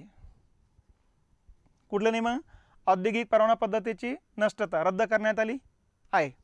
सार्वजनिक क्षेत्राची भूमिका मवाळ करण्यात आली आहे. MRTP मर्यादा रद्द करण्यात आली. बरोबर आहे. आजारी कारखाने सरकारी आधिपत्याखाली आणले का, आजारी कारखाने विकून टाकलेत, सरकारनं स्वतःकडे कशाला घेतली. उत्तर आपलं हे लक्षात. आणि आपण जे औद्योगिक याच्यातल्या उदारीकरणाच्या उपाययोजना बघितल्यात हे असंच लिहून दिलेले, हे असे नसेच ओळीत ते, हे असं लक्षात घ्या. ठीक आहे, झालंय ओके. पुढचा मुद्दा आहे 91 मध्ये विकासाची LPG प्रतिमान त्यावेळेच्या टिंबटिंब अर्थमंत्र्यांनी अंमलात आणले. हे लक्षात घ्या. कुठला वर्ष विचारतात? 91. दुसरा मुद्दा हा आहे की कोण विचारताय ते? अर्थमंत्री. ठीक आहे, कारण आता तुम्ही आपण स्पीडमध्ये लगेच पी व्ही नरसिंह घेऊ शकतो. हां, इथे लक्षात घ्या, मनमोहन सिंग म्हणजे सोपे काही प्रश्न काही अवघड नाही असे, फक्त याच्यात गडबड करायच्या नाही. आणि इकॉनॉमिक्सला सायलेंट चालायचं, नेहमी लक्षात ठेवायचं. झालं का? हां, आता बाकीचं काय विचारलं जाऊ शकतं? इथं अर्थमंत्र्याच्या ऐवजी प्रधानमंत्री येऊ शकतात, बरोबर आहे. त्याच वेळेस 1991 नंतर 92ला जे काही नवीन पंचवार्षिक योजना सुरू करण्यात आले किंवा LPGच्या कालखंडात कोणती पंचवार्षिक योजना होती? 8वी होती. 8व्या पंचवार्षिक योजनेचे उपाध्यक्ष कोण होते? प्रणव मुखर्जी होते, असंही तुम्ही म्हणू शकता. ठीक आहे, आणि हे मग नंतरचे अर्थमंत्री राहिलेले. आर्थिक सुधारणानंतर 90-91 आणि 2012-13 या काळात स्थूल देशांतर्गत उत्पादन म्हणजे GDP उत्पादनाचा दर प्रवृत्ती काय दाखवतो? हे बघा 91 पासून तर आतापर्यंत हे बघा गुंतवणूक वाढलेली आहे आपल्याकडं, बरोबर आहे. गुंतवणूक वाढलीत मग उत्पादन पण वाढणार. असं होणार नाही की कारखाने वाढले फक्त उत्पादन तसंच आहे. ठीक आहे, मग काय राहील? वाढती राहील. आता हे वैचारिक पातळीवरचा प्रश्न आहे, सरळ उत्तरे जाता येईल असं काही हे नाही, ते कंबाईनचे प्रश्न आहे. हाच फॉर्मॅट राहील तुम्हाला, एवढं लक्षात ठेवा. बेसिक मुद्दे राहतील. मी त्यावेळेला बेसिक मुद्दे सोडून लागलं, तुम्हाला वाटतं नाही सोपं सोपं शिकू लागले ते, पण एखादा अवघड प्रश्न असेल त्याच्या मागे किती धावता तुम्ही? जे प्रश्न आहे 7-8 पहिले हातात घेऊन टाका. 1-2 प्रश्नाची मी गॅरंटी घेत नाही, तुम्ही घेऊ नका ना. कुठे काय करत बसता ते 1-2 प्रश्न करता, ती एक गेल्याचं दुःख जास्त राहतं माणसाला, पण 7 आल्याचा आनंद कोणीच व्यक्त करत नाही बघा. ठीक आहे, 1991 मध्ये भारतीय अर्थव्यवस्थेची पुरवठा बाजू सुधारण्यासाठी, व्यवस्थित वाचायचं, 91 मध्ये पुरवठा बाजू. ठीक आहे, आता हे वस्तूचा पुरवठा असणार, दुसरं काय, सुधारण्यासाठी विस्तृत उदारीकरणाच्या उपाययोजना हाती घेण्यात आल्यात. कोणत्या उपाययोजना असतील आहे ना त्या? कोणते शब्द कुठे आहे? ओके, कोणत्या उपाययोजना केल्या? मग व्यापार आणि भांडवल प्रचलन सुधारणा. ठीक आहे, व्यापाराबाबत केलेलं हे प्रचलन शब्द म्हणजे मुबलक प्रमाणात म्हणायचं त्याला, हे इंग्लिशमध्ये बघायचं, हे गुगल ट्रान्सलेटर आहे. औद्योगिक विनिमय आणि निर्गुंतवणूक. ओके, निर्गुंतवणूक आहे मग असं. वित्तीय क्षेत्रातील सुधारणा. ओके आहे. आता हे बघा, तुम्हाला कन्फ्युजन इथं होतील, मनातल्या मनात वाटायला लागतं हे उदारीकरणाचे म्हणताय, हे तर निर्गुंतवणूक खाजगीकरणाची येतात असं वाटण्याची शक्यता आहे. ओके, साहजिकच वाटलंच पाहिजे ते. मग लक्षात घेतलं पाहिजे, अरे हे येत नाही, मग हे तर येतं ना. व्यापाराबाबत केलं ना उपाययोजना आपण, आणि भांडवलाबाबत पण केलं ना, आणि वित्तीय क्षेत्रात पण केलं ना सुधारणा, टॅक्सेस कम केलेत ना आपण. मग हे नाही येतं खाली पर्याय नाही तसा, मग असं नसतं त्यांना काय अपेक्षित आहे? वरील सर्व अपेक्षित आहे, हे लक्षात घ्यायचं. म्हणजे येऊन येत आहे त्याच्यामध्ये, आणि हे नसलं तरी हे औद्योगिक विनिमय नियंत्रण तर येणारच आहे ना उदारीकरणाअंतर्गत, असं लक्षात घ्यायचं. 1991च्या औद्योगिक धोरणानुसार सार्वजनिक क्षेत्रासाठी किती उद्योग राखीव ठेवण्यात आले?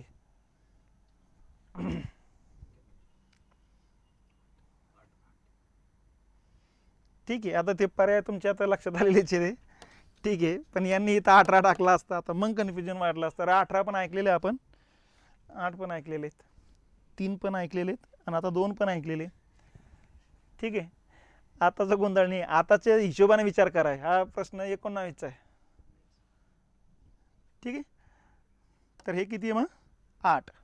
हे 91चं विचारलं, परत ते लक्षात घ्या.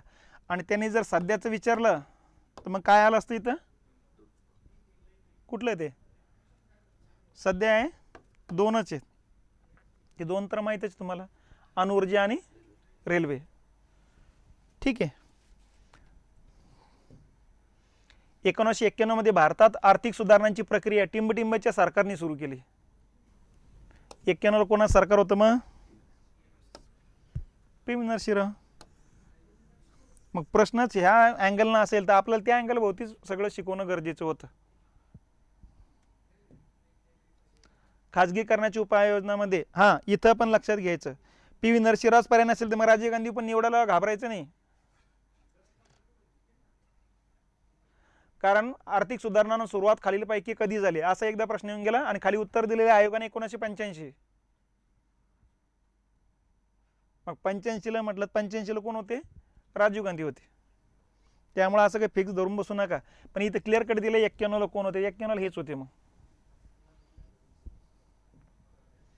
खाजगीकरणाचे उपायामध्ये पुढीलपैकी कशा समावेश होतो? आता उदारीकरणामध्ये तुम्हाला 1 2 3 4 डायरेक्ट 9 पर्यंत शिकवलं. इथं पण टोटल 3 आणि 3 6 आणि 2 8 9चे. पण इथं मी डायरेक्ट तुम्हाला मालकी हक्काबाबत उपाय योजना, संस्थात्मक उपाय, कार्यरत उपाय, व्यवस्थापनात्मक असं शिकवलंय. कारण हे जर मुद्दे तुमच्या कानावर पडले नसते तर मग परत म्हटले असते हे कुठून आले आणखी. ठीक आहे. तर वरील सर्व उपाय आता याच्यामध्ये उलट करू शकता. ते मालकी हक्काबाबतचे उपाय, संस्थात्मक उपाय, कार्यरत उपाय योजना खालीलपैकी कोणत्या क्षेत्रातल्या उपाययोजना आहेत? उदारीकरणांतर्गत, जागतिकीकरणांतर्गत, खाजगीकरणांतर्गत. याला उलट करून बघा कशाबाबत आहे. मग खाजगीकरणाबाबतची उपाययोजना आहेत त्या. आले का लक्षात? कधी हेड काढतात ह्या टिंबटिंबाबाबतची उपाययोजना आहेत, मग ते खाली टाकतात.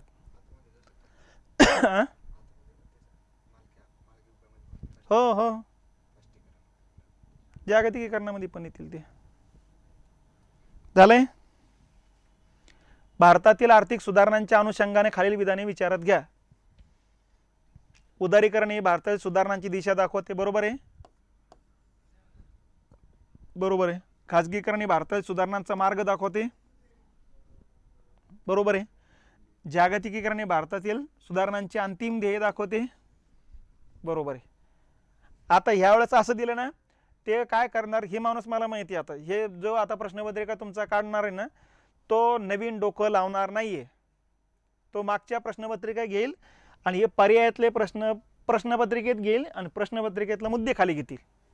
नंबर 1. नंबर 2 हे असंच ठेवून देईल आणि हा इथं टाकेल मार्ग, दिशा आणली इथं आणि हे टाकेल इकडं. मग तुम्ही म्हणसाल वरील सर्व होतं त्यावेळेस ते, आणि इथं राहील ते वरील सर्व आणि इथं राहील यापैकी नाही. आलं लक्षात? त्यामुळं आता फक्त तेवढं लक्षात ठेवा. कारण जो माणूस प्रश्नपत्रिका सध्या विचारतोय तो माणूस मागच्या सरळ प्रश्नपत्रिका घेऊन प्रश्न घेऊ लागलात आणि तो माणूस एक तर पर्याय घेऊन प्रश्न तयार करू लागला की तेव्हा रिलेटेड थोडं हे करू लागलाय. नंबर 2, आणि बेसिक मुद्द्याचे प्रश्न विचारू लागला. तो वरवरचे नाही प्रश्न विचारू लागला, मोठाले प्रश्न नाही घेऊ लागला. तो माझ्या हिशोबाने तो माणूस हा विचार करता साला आपल्यालाच माहीत नाही पोराला काय माहिती, म्हणून तो बेसिक मुद्देच घेऊ लागलाय तो. त्यामुळं इथं थोडं लक्ष ठेवायचं. जागतिकीकरण पुढीलपैकी कोणत्या घटकात संबंधित आहे? हे क्लिअर आहे, बरोबर आहे, हे क्लिअर आहे. मुक्त आर्थिक धोरण पण आहे, व्यापारात अर्थ म्हणजे सगळेच येईल याच्यामध्ये. आलं लक्षात? हां, तुम्हाला असं वाटायला लागेल BCD बरोबर आहे. BCD बरोबरच आहे, पण जागतिकीकरणामध्ये कोणते अडथळे राहणार आहे का? अडथळ्यात कपात करण्यात आली ना, त्यामुळे तेही लागू होणार आहेत. ठीक आहे, वेगळ्या पद्धतीने मांडतात ते. आता तिथं वस्तू आणि सेवा, व्यापार म्हणजेच वस्तू आणि सेवा येईल ना, ते त्याचा मुक्त प्रवाह झाला. अडथळ्यात कपात म्हणजे मुक्त प्रवाह. दुसऱ्या अँगलने विचारू लागले ना.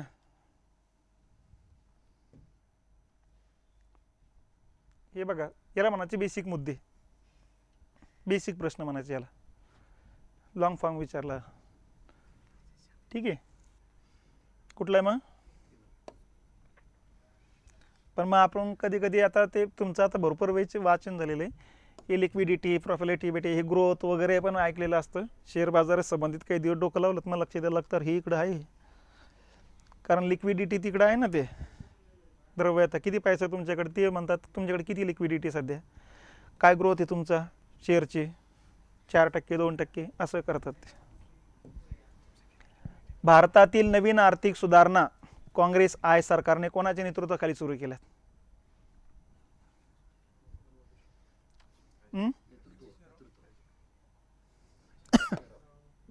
पी नरसिंहराव.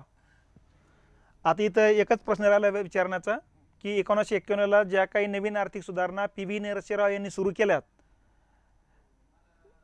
तर त्यांचं सरकार कुठल्या पक्षाचं होतं? संयुक्त आघाडीचं होतं, NDAचं होतं की काँग्रेसचं होतं? असे पण टाकतील ते. तर काँग्रेसचं होतं त्या कालखंडात, क्लिअर कट.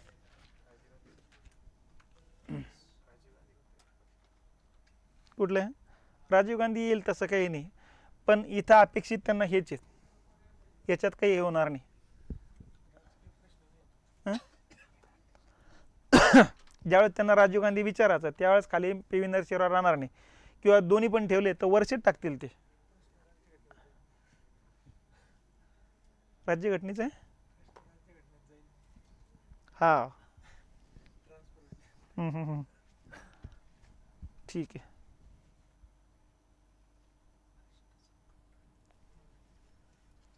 चला, नवीन मुलं बिचारे उत्तर देत नाही, काहीच नाही, एकदम असं शांत बसलेले आहेत ते. तुमच्या कमेंट त्यांना दाखवल्या का देत ते बिचारे घाबरून जातील.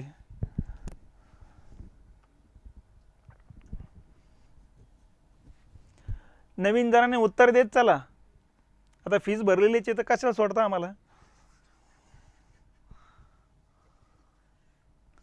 ठीक आहे चला. आणि अगोदरच क्लिअर केलेलं आहे, सगळंच माहिती पाहिजे आपल्याला अशी अपेक्षित धरायचंच नाही कधीच. आता 1991ची आर्थिक अरिष्टाची कोणती लक्षणे होती? पहिलं, परकीय चलन गंगाजळीत घट झाली होती का आपली? हो, $1 अब्ज पर्यंत आली होती बघा.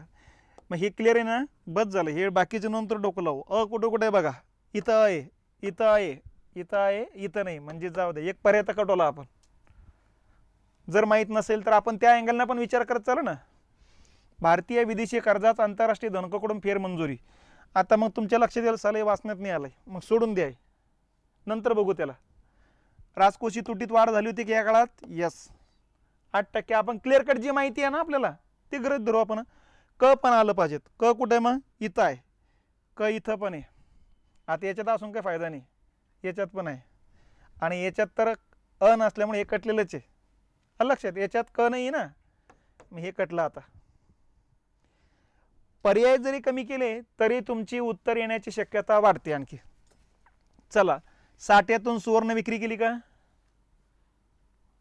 आता हे कसं आहे, जसं आपण शिकवलं तसे खाली पर्याय नाही. आता मी सांगतो तुम्हाला, 150 टन सोनं गहाण ठेवलं का? याला ते हे म्हणायचं, हे म्हणायचं त्यांना. आपल्याकडे जे काही सोनं होतं ना, ते साठा आहे आपला सोन्याचा, त्यातून आपण सोनं विकलं ना, ते सोनं गहाण ठेवलं म्हणजे सोनं विकलं थोडक्यात. मग हे केलं का? ड आहे.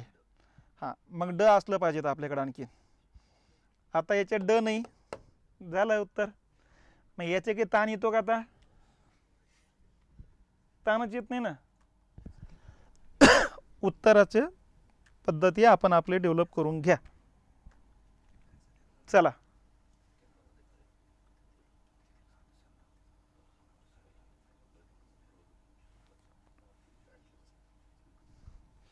मध्ये खालीलपैकी कोणत्या तीव्र समस्यांना भारताला सामोरं जावं लागलं? म्हणजे थोडक्यात कारण काय होती जागतिकीकरण स्वीकारण्याच्या पाठीमागं? हे कारण नव्हते, हे उपाय. हा उपाय. कारण आणि उपायामधला फरक लक्षात ठेवा बरं का. हां, मलमपट्टी डोक्याला लागल्यानंतर नंतर मलमपट्टी असते, अगोदर मलमपट्टीने सुरू करणार कोणी पण. हां, बॉन्डची विक्रीची पुनरुत्थान. समजतंय? नाही समजत, द्या सोडून. विदेशी कर्ज मिळविण्यासाठी सुवर्णाचे तारण ठेवणे, बरोबर आहे. याच्यावरून बघा, सी कुठे कुठे इथं, इथं आहे, इथं आहे, इथं आहे, इथं आहे, सगळीकडची. ओके. कर्ज देणाऱ्या देशाला भौतिक स्वरूपात सुवर्णाचे हस्तांतरण करणे, बरोबर आहे. डी पण पाहिजे आपल्याला. आता डी कुठे कुठे आहे? इथं आहे, इथं आहे, इथं आहे. हा पहिला पर्याय आता कटवला आपण. आता इथं यावंच लागणार आहे आणखीन. तर नाहीच आहे, कट करून टाका. आता इथं कट होतं, ठीक आहे, कट होते. आता एक तर BCD किंवा CD. आता याला डोकंच लावावं लागतं. आता यालाच नाही. नाही, मग ते ये नसल्यावर मग आपल्याला कुठं काय करायचं? नाही त्याच्यात ते एक तर BCD उत्तर आहे किंवा नुसतं CD उत्तर आहे. मग भारतीय बॉन्डच्या विक्रीचे पुनरुत्थान करणे. बॉन्डची विक्रीचे पुनरुत्थान करण्यात काही अर्थ नाही. हे बॉन्डची विक्री कशासाठी करायचं? आता कोणी कर्ज दिलं पाहिजेत ना. आता ते म्हणजे तुमची बॉन्डवर भरोसा नाही आम्हाला, तुम्ही सोनंच द्या आता, तरच आम्ही देऊ कर्ज. आता मी जर म्हटलं मला तुम्ही पैसा द्या, मी तुम्हाला लिहून देतो पैसे परत देऊ म्हणून, तो म्हणसल यांची काही गॅरंटी नाही, अगोदरच कर्ज जास्त झाले. आता तू म्हणसल बाबा जमीन नावावर करून देईन, कर्ज घेऊन जाय. आलं लक्षात. CD, खालीलपैकी कोणती संकल्पना आर्थिक आणि वित्तीय बाबीचे अनेक देशातील विस्तार सूचित करते? लक्षात नाही आलं, डबल वाचायचं. कोणती संकल्पना आर्थिक आणि वित्तीय क्षेत्राचे अनेक देशातील विस्तार, जागतिकीकरण. आलं लक्षात. अनेक देश, जागतिकीकरण म्हणजे मी सुरुवातीला सांगितलं, आपले मार्केट जगाच्या वेगवेगळ्या मार्केटला जॉईंट करणे. वेगवेगळ्या मार्केटला म्हणजे वेगवेगळ्या देशांना जॉईंट करणे. झालं क्लिअर. जागतिकीकरणात भांडवल, श्रम, वस्तूचा, ते जसं तसा शब्द टाकून दिला त्यांनी, काही हे नाही केलं फक्त. ठीक आहे. मग आता याला उलटा करा. खालीलपैकी जागतिकीकरणात मुक्त प्रवाह कशा कशाचा वाहतो? अ, ब, क, ड. मग ब बरोबर आहे, ब क बरोबर आहे, असं. म्हणजे याच्यावर राहिला काय आणखीन मुद्दा, काय काय राहिला तोच विचार करायचा आपण. ठीक आहे. हे तर लक्षात आलंय. आता हे तुमचं पाठ असल्यामुळं तुम्हाला याचा लोड नाही आला, पण एक दिन होता ऐकलं असतं ना, मग तुम्ही म्हटलं असतं काय इकडे आता हे. ठीक आहे. उदारीकरण, खाजगीकरण व जागतिकीकरण हे 3 टिंबटिंबाचे खांब आहेत. आता इथं पण तुमचं वाचनात नाही आलं तरी तुम्हाला माहिती आहे हेच असणार आहे, दुसरं काही डोकं लावण्याची गरज नाही. हे नवीन आर्थिक धोरणाचे खांब आहेत. बरोबर आहे. भांडवलचे याचे पण म्हणू शकता, पण भांडवलचे शब्द ओरिजिनल त्या ठिकाणी तसं तो लागूच होत नाही. तसं ओरिजिनल आता त्याचा अंतिम ध्येय भांडवलचे याचे, नवीन आर्थिक धोरणाचा अंतिम ध्येय आपलं काय? भांडवलचे स्वीकारणे. तर भांडवलदारांना मुक्त प्रवेश देऊन टाकला आपण. आता भारतीय आर्थिक सुधारणानंतर MRTP कायद्याची जागा कोणत्या कायद्याने घेतली? पटकन.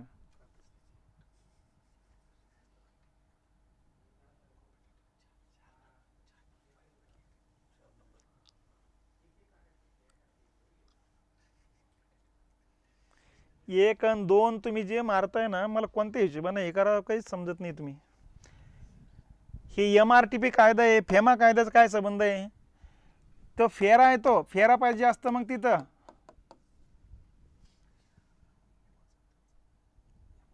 आणि 2 नंबर कंपनी कायदा वेगळा आहे, कॉम्पिटिटिव्ह ऍक्ट कायदा वेगळा आहे. आपल्या इथं उत्तर येईल MRTPच्या ऐवजी कोणता कायदा आहे? यापैकी नाही आहे. मग कोणता कायदा आहे? कॉम्पिटिटिव्ह ऍक्ट आहे. हा कायदा पाहिजेत. हे सारखं नाव वाटायला लागतंय आपल्याला फक्त. झालं का? ठीक आहे बापा, हे सारखं वाटलं म्हणून दिलं, पण मग 1 नंबर कोणत्या हिशोबाने देत आहे बरेच जणांनी उत्तर? 1 नंबर नाही आलं पाहिजेत कधीच. आता MRTPचं यावर्षी विचारण्याची शक्यता जास्त आहे, पण आता येऊन गेला तो प्रश्न, आता नाही विचारणार तो, कारण लगेच परीक्षापत्रिकेत डबल तोच माणूस काढणार आहे प्रश्नपत्रिकेत. त्याला माहिती आहे आपण कोणता काढलेला आहे अगोदर.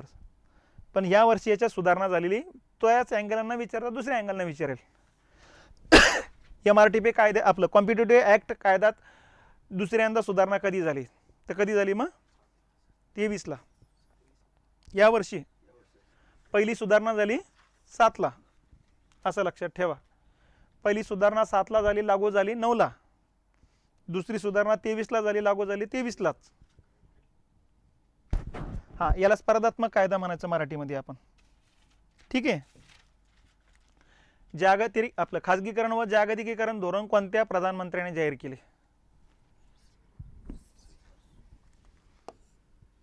बरं, आता हे मेनचे प्रश्न असे काही हे नाही, राज्यसेवेचे परत. ठीक आहे. पहिले जे मुद्दे सांगितलेले ते चुकू द्यायचे नाही. जी शिकवलेलं आहे ना ती चुकली नाही पाहिजेत, एवढंच काळजी घ्या. जे शिकवलेलं नाही बापा चुकलेत मग जाऊ दे, त्याला गेलाच नाही. हां, ऑगस्ट 91 मध्ये सरकारने स्वीकारलेल्या टिंबटिंब देशात परकीय तंत्रज्ञान व परकीय प्रत्यक्ष गुंतवणुकीचा मार्ग सुलभ झाला आहे. काय स्वीकारल्यामुळं परकीय तंत्रज्ञान आणि प्रत्यक्ष परकीय गुंतवणुकीचा मार्ग सुकर झाला?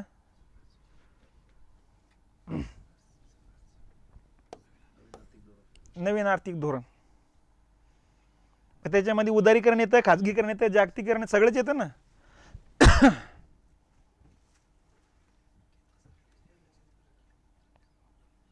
ठीक आहे, समजलं ना? हे का नाही, हे का नाही, हे तर लक्ष देत असेल ना. चला आता हे तुमचे प्रश्न आहेत मागच्या वर्षीचे. जागतिकीकरणासाठी WTOनं कोणत्या आवश्यक अटी सुचवल्या आहेत?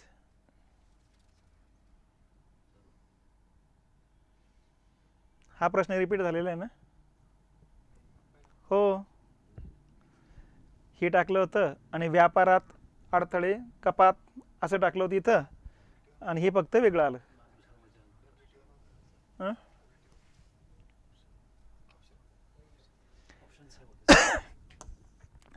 WTOचा उद्देश तेच आहे, मुक्त व्यापार धोरण लागू करणे. जागतिकीकरणामध्ये तेच आहे ना. ते शब्द टाकतात फक्त तुम्हाला हे करण्यासाठी. काय लिहायचं मग? हे पण आहेच ना, मुक्त श्रमाचं आहेच नाही का? नवीन जरी वाटत असलं, नवीन कशासाठी येते? वरील सर्व नाही, वर्ल्ड बँक वेगळं आणखी. हे वर्ल्ड ट्रेड ऑर्गनायझेशन, हे व्यापार संघटना आहे. ही 1995ला स्थापन झालेली आहे. ही जगभरात मुक्त व्यापार धोरण लागू करण्यासाठी, आणि मुक्त व्यापार धोरण जागतिकीकरणाचंच हे येते. जागतिकीकरणाचा अर्थच तो होतो. नाही, अटी टाकते ना, यांच्याकडे अटी टाकण्याचं काम आहे. हे तुम्ही तुमच्या मनानं नाही केलं, हे अटी टाकतात यायचं असलं तर. कोणाच्या? वर्ल्ड बँकचे नसते. आपण कर्ज घ्यायला गेल्यानंतर अटी टाकतात ते. मी कर्ज घ्यायला गेलो, ते अगोदर माझं बघणार ना, की बाबा यांनी लोन घेतलं कुठं अगोदर. हां, नाही मग ती फेड्यानंतर घ्या आमच्याकडे बापा. नसेल मग तुम्ही आम्हाला काहीतरी अशी शाश्वती द्या की जेणेकरून आमचं लोन परत येईल. या बँका करतात ना, वर्ल्ड बँका असं काही वेगळे थोडंच करते ती. IMF काय म्हणते, जागतिक बँक काय म्हणत असते, तुम्हाला कर्ज लागतं ना, तर आमची नियमात तुम्ही बसत असाल तर कर्ज देतो. मग आपण काय म्हणतो, बाबा आमच्याकडे भरपूर कर्ज आहे पण मग आता आणखी कर्ज लागतं. मग ते म्हणतात, हे बघा तुम्हाला सोपी आयडिया सांगतो, तुमचा खर्च कमी करा किंवा उत्पन्न वाढवा. आपण म्हटलं नाही, ते जमतच नाही. मग जमत नाही ना, मग तुम्ही कारभार करूच नका, देशातलं सगळं कारभार कोणाकडे तरी तुम्ही देऊन टाका. तुम्ही फक्त बघा, विदेशी गुंतवणूकदारांना मोकळीक देऊन टाका, ते त्यांचे कारखाने करतील, उत्पादन करतील, सगळं करतील बघा. तर ते जागतिक बँक तसं येते. ही WTO जागतिकीकरणास मदत करण्यासाठीच काम करणार आहेत, एवढं लक्षात घ्यायचं.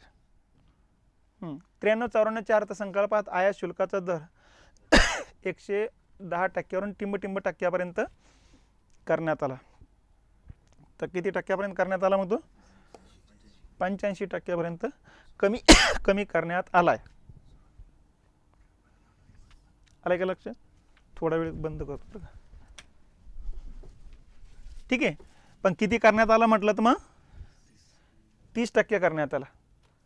आता प्रश्न जर आला आणि त्यांनी जर असं ठेवलं 110% किती टक्क्यापर्यंत कमी केला, तर 30.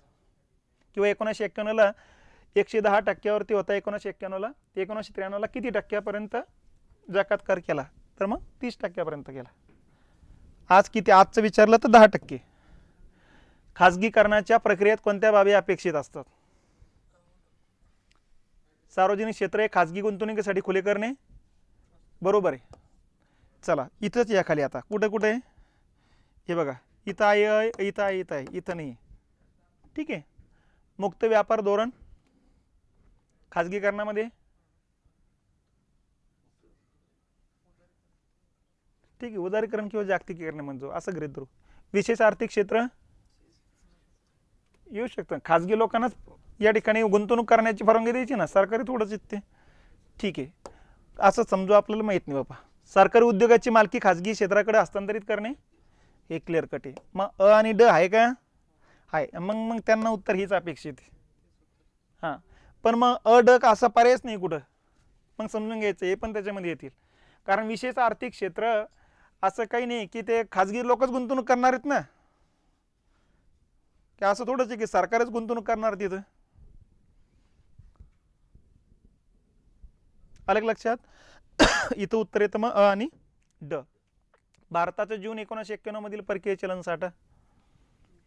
आता हे फॅक्ट डाटा आहे, पाठच पाहिजे. तर ठीक आहे, 1.1 अब्ज डॉलर होता. आज किती येतं?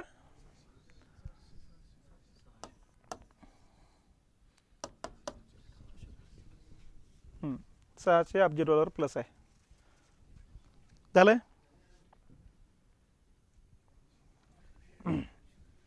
आता या संस्थेचे विचारलं त्यांनी, नाफेड संस्था आहे. ठीक आहे. आता ही संस्था काय करत असते, कांदा वगैरे पण खरेदी करते, हिचा स्टॉक करत असते आणि सरकारनं सांगितलं अरे इथं कांदा आपल्याला लागतो, मग तिथं ते स्टॉक ओपन करत असते. ठीक आहे. त्याच्यानंतर प्रोसेसिंग करण्याचं काम करते, निर्यात करण्याचं काम. जास्तचा कांदा झाला की बापा आता अगोदरचं विकून टाका, मग सरकार सांगते त्याने या देशात विका, तिथं आपल्याला वस्तूंना मागणी. तर हे सगळं काम ते करत असते बघा. ही FCI म्हणजे काय, फूड कॉर्पोरेशन ऑफ इंडिया, गोदाम महामंडळ. हे गोदाम आहे. ठीक आहे. हे सीट बी आलं पुढं. उदारीकरण, खाजगीकरण, जागतिकीकरण धोरणाअंतर्गत भारत सरकारने 100% विदेशी प्रत्यक्ष गुंतवणुकीला खालीलपैकी टिंबश यंत्राकरता गुंतवणूक परवानगी दिलेली आहे. कोणत्या क्षेत्राकरता दिलेली आहे?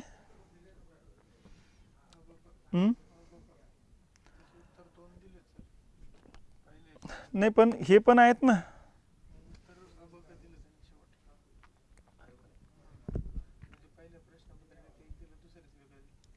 नाही, हे दूरसंचार तर 100%चे नाही ना.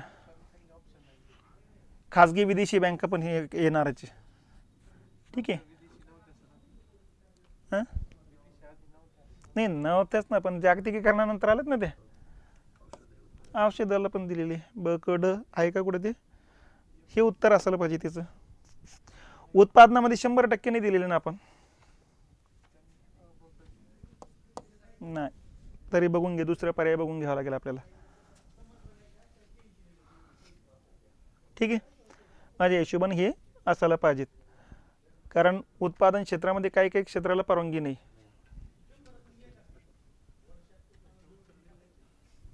ठीक आहे. परत बघूया एकदा आपण त्याला.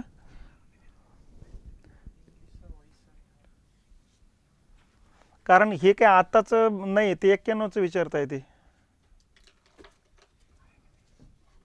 ठीक आहे. जागतिक व्यापार संघटनेची मुख्यालय टिंबटिंब येत आहे. कुठे येत आहे? जिनिवाला आहे. म्हणजे त्याला म्हणायचं WTO. स्थापना कधीची आहे? 1 जानेवारी 1995ची. मुख्यालय कुठे? जिनिवा. जिनिवा कुठे आलं? स्वित्झर्लंड. आणि सदस्य देश किती सध्या? 164 देश सदस्य आहेत.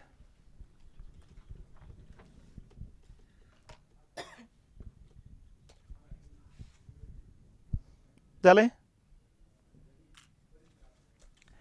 1991-92 मध्ये निर्यातीचे मूल्य 1.5% घसरले गेल्यामुळे 1993-94 मध्ये निर्यात मूल्य किती टक्क्यानं वाढलेली आहेत? आता हे येत आहे 20% वाढलेली आहेत. आता हे पहिला मुद्दा हे लक्षात घ्या, अवमूल्यन म्हणजे काय? हे अवमूल्य नाही, मूल्य घसरलं म्हणजे अवमूल्य नाही, त्याला म्हणायचं डिव्हॅल्युएशन.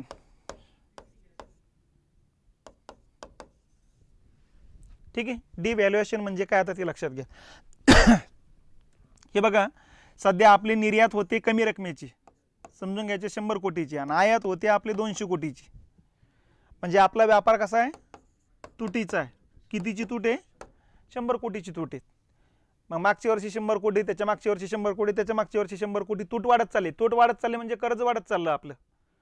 आता हे कर्ज कमी करायचं असेल तर यासाठी आयात कमी करावं लागेल, निर्यात वाढवावं लागेल. आणि म्हणून मग आयात कमी करून निर्यात वाढवण्यासाठी सरकार अवमूल्यन करत असते. म्हणजे विदेशी चलनाच्या तुलनेत आपल्या रुपयाचं मूल्य कायद्यानं कमी करायचं असतं बघा. मग आत्ताच मी बोललो होतो. आता समजून घ्यायचं, एका डॉलरची किंमत किती आहे? 80 रुपये. आणि आपल्याला आता आयात वाढवायची, आपला आयात घटवायची, निर्यात वाढवायची. मग सरकार संसदेमध्ये ठराव संमत करतं काय, की रुपयाचं मूल्य सध्या जे आहे त्याच्यामध्ये आणखीन घट करा. किती टक्क्यानं घट करायची? ते 1991ला आपण जवळपास 21-22% घट केलेली, 66ला 36% घट केलेली, आणि 49ला जवळपास 30% घट केलेली. ठीक आहे. मग आता समजून घ्यायचं, आता निर्णय घ्यायचा की 50%नंच घट करायची. आता निर्यात वाढवायची, आपल्याला दुप्पट करायची आणि आयात घटवायची. मग सरकार संसदेत ठराव संमत करते, सध्याचा जेवढा दर आहे त्याच्या 50% मूल्य कमी करा. आता 80 रुपयाचे 50% म्हणजे किती?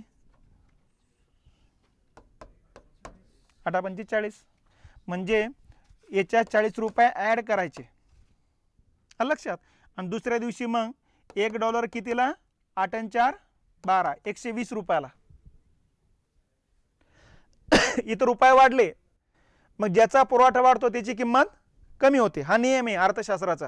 हे बघा, बाजारामध्ये भाजीपाला भरपूर आला, किमती कमी होतील. भाजीपाला कमी आला, किमती वाढतील. तसं पैसा वाढला तर पैशाची किंमत कमी होणार, पैसा कमी पडला की पैशाची किंमत वाढणार. मग इथं पैसा वाढवला, आता रुपये वाढवला. कोणाच्या तुलनेत? डॉलरच्या तुलनेत रुपये वाढवल्या. आणि डॉलरच्या तुलनेत रुपये वाढवल्यामुळं रुपयाची किंमत घसरली, लक्षात. कोणाच्या तुलनेत घसरली? डॉलरच्या. मग दुसऱ्या दिवशी काय होणार आहे? दुसऱ्या दिवशी आदल्या दिवशी काय होतं आहे? $1 दिलात, किती रुपये मिळायचे? 80 रुपये. आणि समजून घ्यायचं, 1 रुपया 1 वस्तू म्हणजे विदेशी लोकांना 80 रुपयात 80 वस्तू मिळायच्या. आणि आज $1 दिला तर भारत सरकार किती रुपये देऊ लागले? 120 रुपये. आणि 1 रुपया 1 वस्तू आहे म्हणजे 120 वस्तू मिळू लागल्या.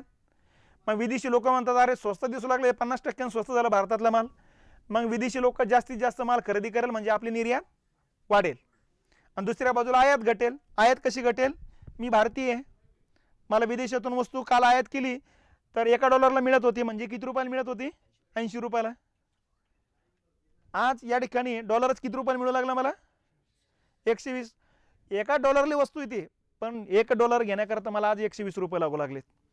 म्हणजे मग मी विचार करतो, विदेशी चलन महाग झाले, विदेशी वस्तू पण महाग झाल्या. मग मी 2 घेण्याच्या ऐवजी एकच घेईल, म्हणजे आयात निम्म्यानं कमी होऊन जाईल आणि निर्यात दुपटीने वाढून जाईल. तर अशा पद्धतीनं आयात घटून निर्यात वाढवण्यासाठीचा मार्ग त्याला म्हणायचा अवमूल्यन. याची व्याख्या काय आहे? विदेशी चलनाच्या तुलनेत देशी चलनाचं मूल्य कायद्यानं कमी करणे, त्याला म्हणायचं अवमूल्यन किंवा डिव्हॅल्युएशन. मग डिव्हॅल्युएशन आपण किती वेळेस केलं आतापर्यंत ते लक्षात घ्या.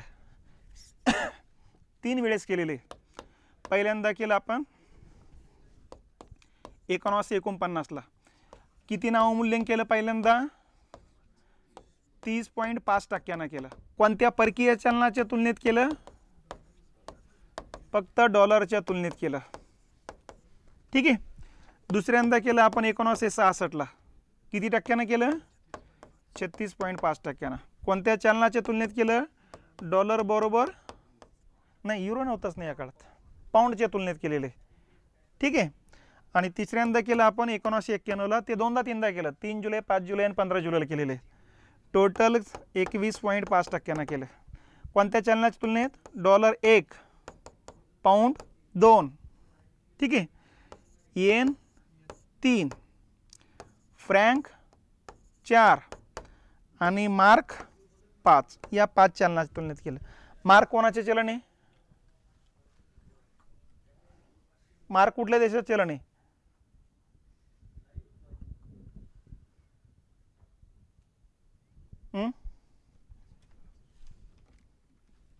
मार्क कुठल्या देशाचं चलन आहे? जर्मनी, फ्रँक फ्रान्स, येन जपान, पाऊंड इंग्लंड आणि डॉलर अमेरिका. खाजगीकरण टिंबटिंब संबंधित आहे. खाजगीकरणामध्ये गुणवत्ता वाढते, भ्रष्टाचार कमी होतो, कार्यक्षमता वाढते, निर्गुंतवणूक पण होते. काय येईल मग? आता याला म्हणायचं वैचारिक पातळीवरचा प्रश्न. आलं लक्षात? याला काही हे नाही की बाबा हे पाठ करण्याचा मुद्दा नाही आहे, पाठांतराचा मुद्दा नाही, म्हणजे फॅक्ट डाटा नाही आहे, ठीक आहे. जे पहिल्यांदाच येतं ना त्या लोकांसाठी चांगला कार्यक्रम आहे. यांनी खूप अभ्यास केला आणि त्यांना वाटतं साला अभ्यास केलेला इथं काहीच नाही दिसू लागलंय, त्यांच्यासाठी थोडं धोकादायक आहे. शासन सार्वजनिक उपक्रम खाजगी क्षेत्राकडे सुपूर्द करते, म्हणजे काय करते? मग खाजगीकरण करते. लक्षात? हे जशी तशी संकल्पना उळीची उळीच उचलली, त्यातला शब्द काढून घेतला इथे त्यांनी फक्त, ठीक आहे. ओके. मेन आपले 4-5 प्रश्न इतक्या जागेत राहतील म्हणून आपल्याला इथं वेळ द्यावा लागलेला आहे. मेरिटचा विचार करू नका सध्या, एकच लक्षात ठेवा, की तिथं पीच बघून आपण आपलं ते बघा. पेपर खूपच कठीण असेल तर उगाच जास्त काळे करू नका. पहिला माझा फॉर्मॅट आहे, अंदाजानं टोले मारूच नका. त्यातले 2 पर्याय कटले असेल ना मग टोले मारण्यासाठी घ्यायचे कधी पण. ठीक आहे. त्याच्यानंतर तार्किक काही मुद्दे बघा. खालीलपैकी 4 पर्यायापैकी सध्या चालू घडामोडीचे काही मुद्दा दिसतोय का, म्हणजे त्याचा काही संबंध आहे का, तरच ते या ठिकाणी असणारचे संबंध आहे. त्याच्यानंतर एखादा पर्याय तुमच्याकडून जास्त काळा झाला आणि आणखीन पुढचा तो टोला मारत असेल तर मग चुकण्याची शक्यता जास्त येते पण. तर त्यामुळं इथं जास्त काही लोड घेऊ नका. माझ्या हिशोबाने लोड घेण्यासारखं नाहीच आहे तुमचं ते. तुम्ही बळजबरी लोड घेत असेल तर त्याला मग तुम्ही जिम्मेदार, एवढं लक्षात घ्या. कारण 30-35चं तुमचे मराठी हे देऊन टाकतील तुम्हाला. मराठी आणि इंग्रजी 30 क्रॉस करून टाकतील तुमचे. आणि मग 10-12 तुम्हाला करायचं ना, उगा इकडे कुठं लोड घेत बसता. नंतर इकॉनॉमिक्सची तुम्हाला मिनिमम 5-7 तर कशी देऊन टाकतील बघा. आता जेवढं शिकवलेलं आहे हेच व्हिडिओ एकदा 2दा बघा तुम्ही, बाकीच काही करण्याची गरज नाही तुम्हाला. आणि पेपर झाल्यानंतर परत व्हिडिओ बघा, तुमच्या लक्षात यायला लागेल हे जवळपास तितक्या जागेत राहिलेले. आता याच्यामध्ये आपले जे काही जागतिकीकरणातले जे मुद्दे, उदारीकरणातले बँका वगैरे, आणखीन बँकाशी संबंधित बाकीचे मुद्दे बघून घ्या. WTO आणि संघटनाचे मुद्दे आपल्याकडे येईल याची नाही शक्यता, परराष्ट्र धोरणामध्ये जाण्याची शक्यता जास्त येते. तर त्या हिशोबाने तिकडं आपल्याला बघायचं आहे. झालंय का? ओके, हे क्लोज करतो मी. पुढचा मुद्दा आपल्याला कुठल्या मुद्द्याकडे जायचं आता? प्रश्नाच्या हिशोबानेच जाऊ आपण पुढचे आता. ठीक आहे,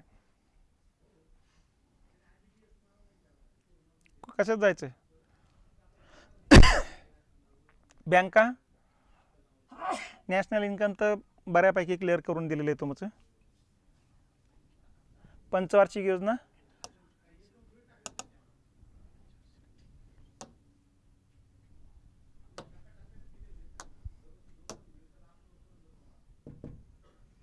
पंचवार्षिक योजनेबद्दल थोडक्यात माहिती करून देतो 5-10 मिनिटात, कारण त्याच्यावरती असण्याची शक्यता जास्त असण्याचे वाटते मला.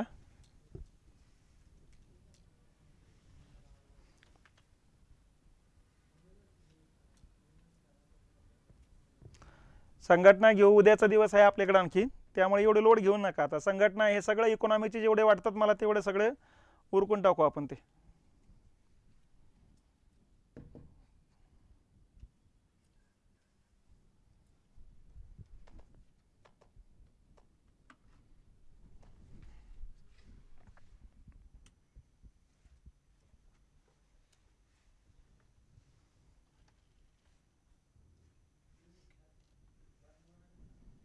ठीक आहे.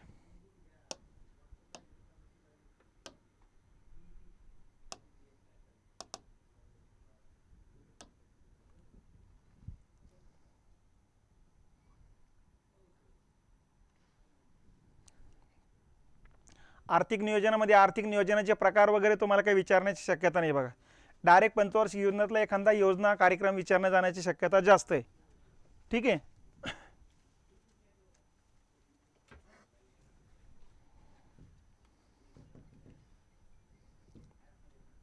आता नेहमी लक्षात ठेवायचं, 2-3 आपण थोडे पंचवार्षिक योजना थोडे वेगळ्या अँगलनं घेऊ, तुलनात्मक पद्धतीने घेऊ बघा. तुलनात्मक पद्धतीने काय काय ते लक्षात घेऊ बघा. इथं पंचवार्षिक योजना लिहित चालू आपण. इथं त्या पंचवार्षिक योजनेचा कालावधी तुम्ही सांगत चालायचा. ठीक आहे. कशावर भर दिला, मुख्य भर ते लक्षात घ्यायचं. प्रतिमान ते लक्षात घ्यायचं. खर्च लक्षात घ्यायचा. लक्ष काय ठेवलं होतं त्या पंचवार्षिक योजनेचं ते लक्षात घ्या. प्रत्यक्षात साध्य किती झालं ते लक्षात घ्या. अध्यक्ष कोण होतं ते लक्षात घेऊ आपण. उपाध्यक्ष कोण होतं ते लक्षात घेऊ. बस झालं, फळा भरतो एवढ्या यांना. आता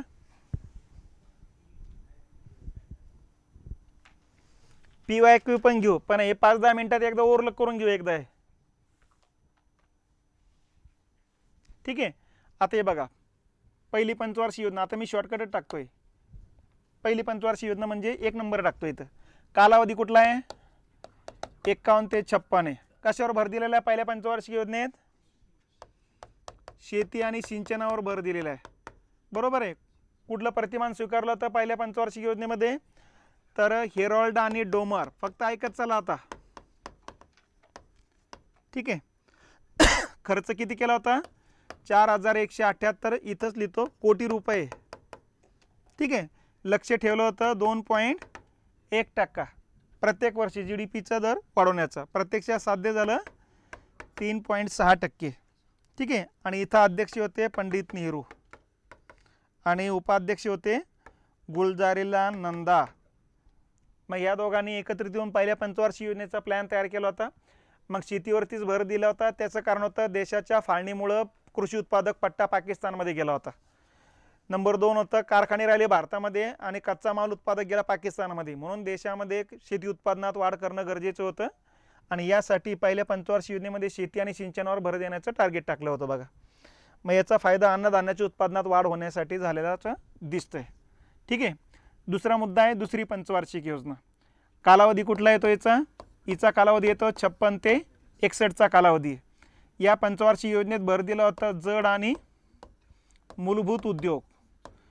आलं लक्षात? आता जड उद्योगधंदे म्हणजे पोलाद कारखाने आणि मूलभूत उद्योगधंदे म्हणजे शेतीशी संबंधित मालावर प्रोसेसिंग करणारे कारखाने, साखर कारखाने, सुती कापड गिरण्या, ताग गिरण्या, इलेक्ट्रॉनिक वस्तू निर्माण करणारे कारखाने. असं इथं कुठलं प्रतिमान स्वीकारलं होतं? मग PC महालनोबिस. हे कोण होते? हे होते संख्याशास्त्रज्ञ. त्यांचा जन्मदिवस 24 जून हा राष्ट्रीय सांख्यिकी दिन म्हणून साजरा करत असतो. यांनी सांगितलं होतं उद्योगधंद्यावर भर द्या, जेणेकरून आता शेतीतून आणखीन रोजगार निर्माण होणार नाही, ठीक आहे. मग याचा खर्च किती करण्यात आला? 7,900 कोटी रुपये. इथं कोटी रुपये लिहिलेले आहे आपण. याच्यात लक्ष किती ठेवलं होतं? 4.5%. प्रत्येक वर्षी 4.5% लक्ष गाठायचं. प्रत्यक्षात साध्य किती झालं? 4.1%. आलं लक्षात? मग अपयश याला होतं. अपयशाचे कारण मग परकीय गंगाजळीची कमतरता निर्माण झाली होती, प्रतिकूल मान्सून होता आणि सुएझ कालव्याचा प्रश्न निर्माण झाला होता, ठीक आहे.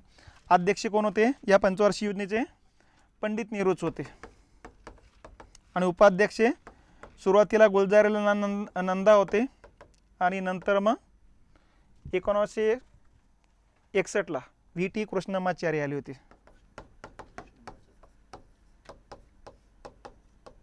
ठीक आहे. मग आता पहिल्या पंचवार्षिक योजनेत कोणते कोणते कार्यक्रम हातात घेतले होते? तर बरेच कार्यक्रम हातात घेतलेले. 51ला सिंदरीचा खत कारखाना काढला होता. 52ला कुटुंब नियोजन कार्यक्रम हातात घेतला होता. 52ला सामुदायिक विकास कार्यक्रम हातात घेतला होता. 53ला हवाई क्षेत्राचे राष्ट्रीयकरण केले होते. 54ला या ठिकाणी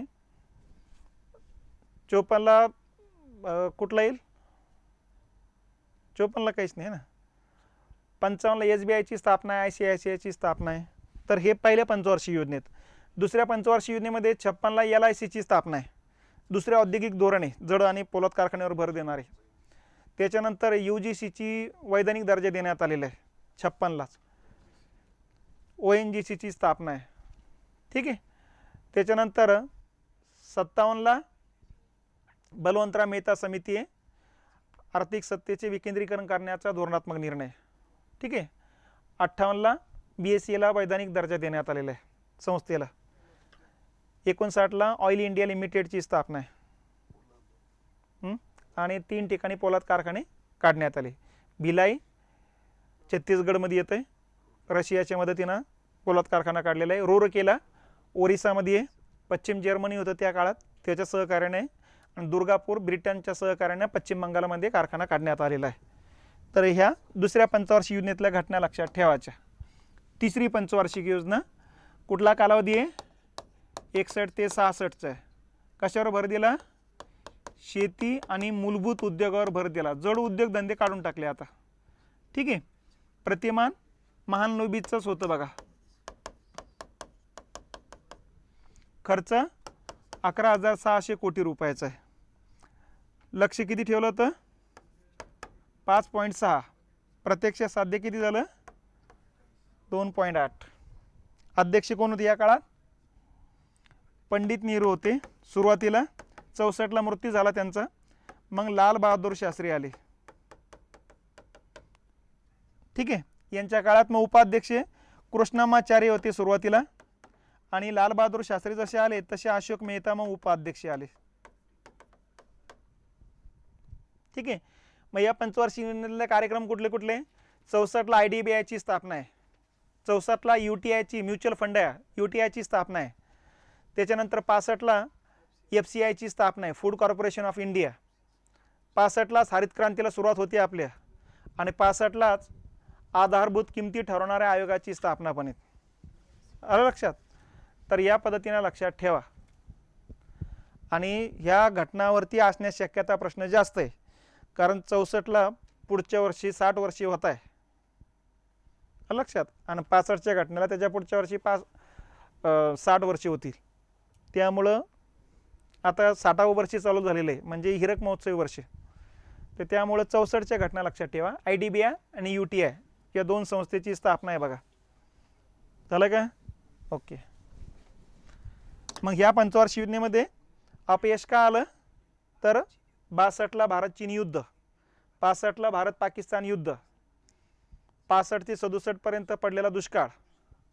तर ही 3 कारणं आहे की त्यामुळं या पंचवार्षिक योजनेमध्ये अपयश येताना दिसतंय. ठीक आहे.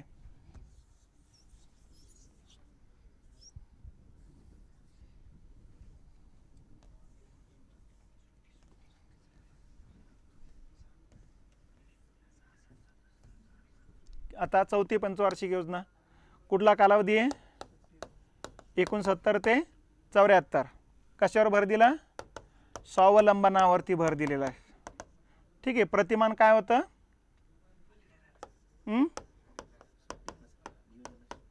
काय म्हटले? हां, नाही आता आपण डायरेक्ट पंचवार्षिक योजनेत चाललो. आपण मधला कालखंड आता चालू बोलता बोलता सांगून टाकू ते. आता प्रतिमान आलेन रुद्रचं प्रतिमान आहे. खर्च किती आहे? 24,800 कोटी रुपये. लक्ष किती ठेवलं होतं? 5.7%. प्रत्यक्ष साध्य 3.3%. अध्यक्ष इंदिरा गांधी, उपाध्यक्ष धनंजय गाडगीळ होते सुरुवातीला. ठीक आहे. नंतर DP धर आले होते. गाडगीळ आणि धर दोघं जण राहिलेले आहेत. ठीक आहे. आता या पंचवार्षिक योजनेच्या अगोदर लक्षात घेतलं पाहिजे की 66 ते 69च्या कालखंडात वार्षिक योजना राबवलेल्या आहेत. त्या कालखंडाला आपण आर्थिक नियोजनाचा सुटीचा कालखंड म्हटलेले आहेत, कारण आर्थिक स्थिती बिकट झाली होती आपली, आणि या बिकट आर्थिक स्थितीमुळे साहजिकच पंचवार्षिक योजना राबवण्याकरता पैसा नव्हता. एक तर राजकीय अस्थिरता पण होती या कालखंडात आणि आर्थिक अस्थिरता पण, कारण लालबहादूर शास्त्रींचा मृत्यू झाला आणि नंतर मग काँग्रेसमध्ये 2 गट पडले, सिंडिकेट इंडिकेट असे नाव पडलेत त्यांना. इंदिरा गांधींचा एक गट आणि मोरारजी देसाईंचा एक गट. त्यामुळं या ठिकाणी राजकीय अस्थिरता असताना या ठिकाणी थोडी भीती वाटत होती सरकारला. एका बाजूला आर्थिक अस्थिरता पण आहे आणि दुसऱ्या बाजूला राजकीय अस्थिरता पण आहे.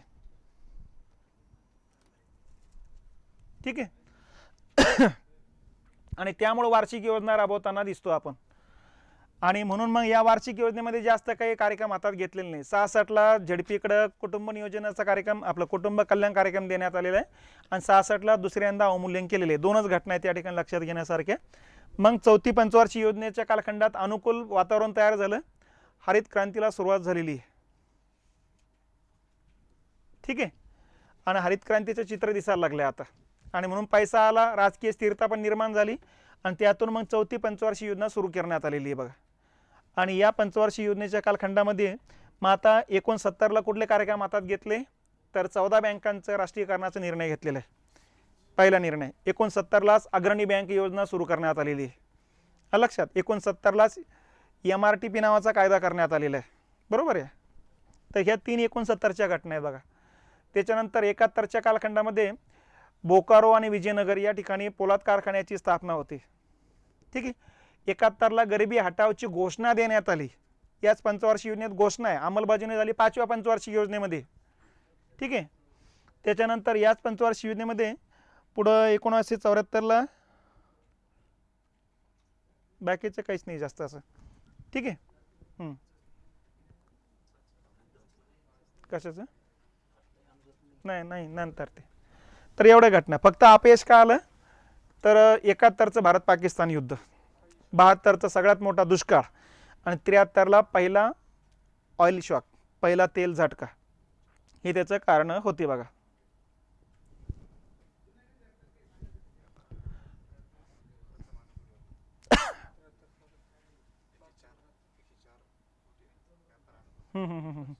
हां, याच कालखंडामध्ये 72-73ला भारताचा व्यापार तुला अनुकूल होता 104 कोटीनं. ओके, बरोबर आहे. झालं का? 5वी पंचवार्षिक योजना कालावधी कुठला आहे? 1974 ते 79, पण लागू झाली 78 पर्यंत. ही एकमेव पंचवार्षिक योजना आहे, ती 4च वर्षे लागू झालेली आहे. 5व्या वर्षी तिचं उलटलंच नाही, आलंच नाही. म्हणून एक खालीलपैकी कोणती एकमेव पंचवार्षिक योजना तिचा कार्यकाल पूर्ण करू शकली नाही, तर 5वी समजायचं. कारण 78ला जे काय 77ला नवीन सरकार आलं, त्या सरकारनं ही पंचवार्षिक योजना 1 वर्ष अगोदरच बंद करून टाकली आणि त्याऐवजी सरकती योजना सुरू केलेल्या होत्या. तर हे तर वेगळं वैशिष्ट्य लक्षात ठेवा. इथं भर कशावर दिला मग? स्वावलंबन आणि दारिद्र्य निर्मूलन. ठीक आहे. प्रतिमान आता आलेन रुद्रचंच आहे. हेच आहे. खर्च किती आहे? 53,410 कोटी रुपये. लक्ष किती ठेवलं तिथं? आता लक्ष कमी करण्यात आलं, 4.4%. प्रत्यक्षात साध्य झालं 4.8%. एवढं प्रत्यक्षात साध्य झालेलं आहे. अरे लक्षात. आणि अध्यक्ष कोण होते मग? इंदिरा गांधीच होते. आणि इथं उपाध्यक्ष DP धर एक होते सुरुवातीला, आणि नंतर PN हस्कर आले होते. हे लक्षात घेतलं पाहिजे आपण. आता या पंचवार्षिक योजनेत कुठले कुठले कार्यक्रम हातात घेण्यात आलेत ते पण लक्षात घ्या. या पंचवार्षिक योजनेतला पहिला कार्यक्रम आहे 75चे. 74ला अणुचाचणी झालेली आहे. ठीक आहे. 74 नंतर 74ला भारत अन्नधान्याबाबत स्वयंपूर्ण झाल्याची घोषणा झालेली आहे. 75ला ICDS नावाचा कार्यक्रम सुरू करण्यात आला, इंटिग्रेटेड चाइल्ड डेव्हलपमेंट प्रोग्राम, एकात्मिक बाल विकास कार्यक्रम म्हणतो आपण. 75लाच मिनिमम नीड्स प्रोग्राम सुरू करण्यात आला, किमान गरजा कार्यक्रम. 75लाच वीज कलमी नावाचा कार्यक्रम हातात घेण्यात आलेला आहे. तर 75लाच आणखीन भारताचा अवकाश कार्यक्रमाला सुरुवात होती. आर्यभट्ट नावाचा पहिला 19 एप्रिलला सुरुवात झालेली आपली देश. बरोबर आहे. हां, आणि बुद्ध हसला. बरोबर आहे. 75च्या घटना आहे. 76ला भारताचं पहिले लोकसंख्या विषयक धोरण आहे. 77ला HDFC बँकेची स्थापना करण्यात आली. ठीक आहे. तर ह्या घटना इथल्या लक्षात घेतल्या पाहिजे आपण. हे झाले 5वी पंचवार्षिक योजना. मग आता 5व्या पंचवार्षिक योजनेचं वैशिष्ट्य काय? 77ला सरकार बदललं गेलं. मोरारजी देसाईंच्या अध्यक्षतेखाली जनता पार्टी सरकार आलं. त्यांनी ही योजना रद्द करून मग सरकती योजना आणली. रोलिंग प्लॅन, साखळी योजना म्हणतात त्याला. रॅगनर आणि देसाई यांनी प्लॅन तयार केला. मूळची संकल्पना गुन्नार मिर्डालची होती, अमेरिकेतली. त्यांनी मग अल्पकाळासाठी, मध्यम काळासाठी, दीर्घ काळासाठीचे प्लॅन तयार केले होते बघा. त्यालाच आज आपण म्हणतो असतो नीती आयोग जे राबवतं ना सध्याचं, तर ह्या साखळी योजना आहेत त्या. तर सुरुवातीला कधी राबवल्या? 78 ते 80च्या कालखंडात 2 वर्षे राबवले गेलेले होते बघा. मग त्या कालखंडामध्ये मोरारजी देसाई हे अध्यक्ष होते आणि DT लाकडावाला हे उपाध्यक्ष. 1980ला चौधरी चरण सिंग अध्यक्ष होते आणि DT लाकडावाला उपाध्यक्ष होते. कारण चौधरी चरण सिंग पण पंतप्रधानपदी आलेले आहेत. ठीक आहे. तर गरिबी हटवाची प्रत्यक्ष अंमलबजावणी झाली 5व्या पंचवार्षिक योजनेत. घोषणा झाली 4थ्या पंचवार्षिक योजनेत. ठीक आहे. बस झालं असेल ना. आता थांबू आपण. आता थोडं आणखीन उद्या घेऊन टाकू. उद्या आणखीन काय काय घ्यायचं ते पण मला काही सूचना तुमच्या असेल तर तेवढा सांगून टाका. कारण माझ्या हिशोबानं जे प्रश्न राहणार येतं, एक तर बँका बघू उद्या आणखीन एक. ठीक आहे. व्यापार ओव्हरलुक करून घे व्यापारावरती. ठीक आहे. त्याच्यानंतर राष्ट्रीय उत्पन्न बघायचं असेल तर ते बघून घेऊ.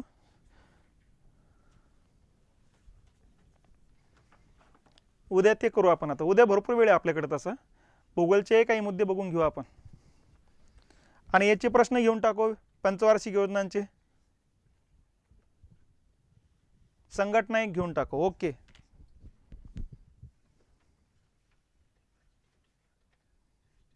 झालं का? ठीक आहे. थांबू आपण राजू आता.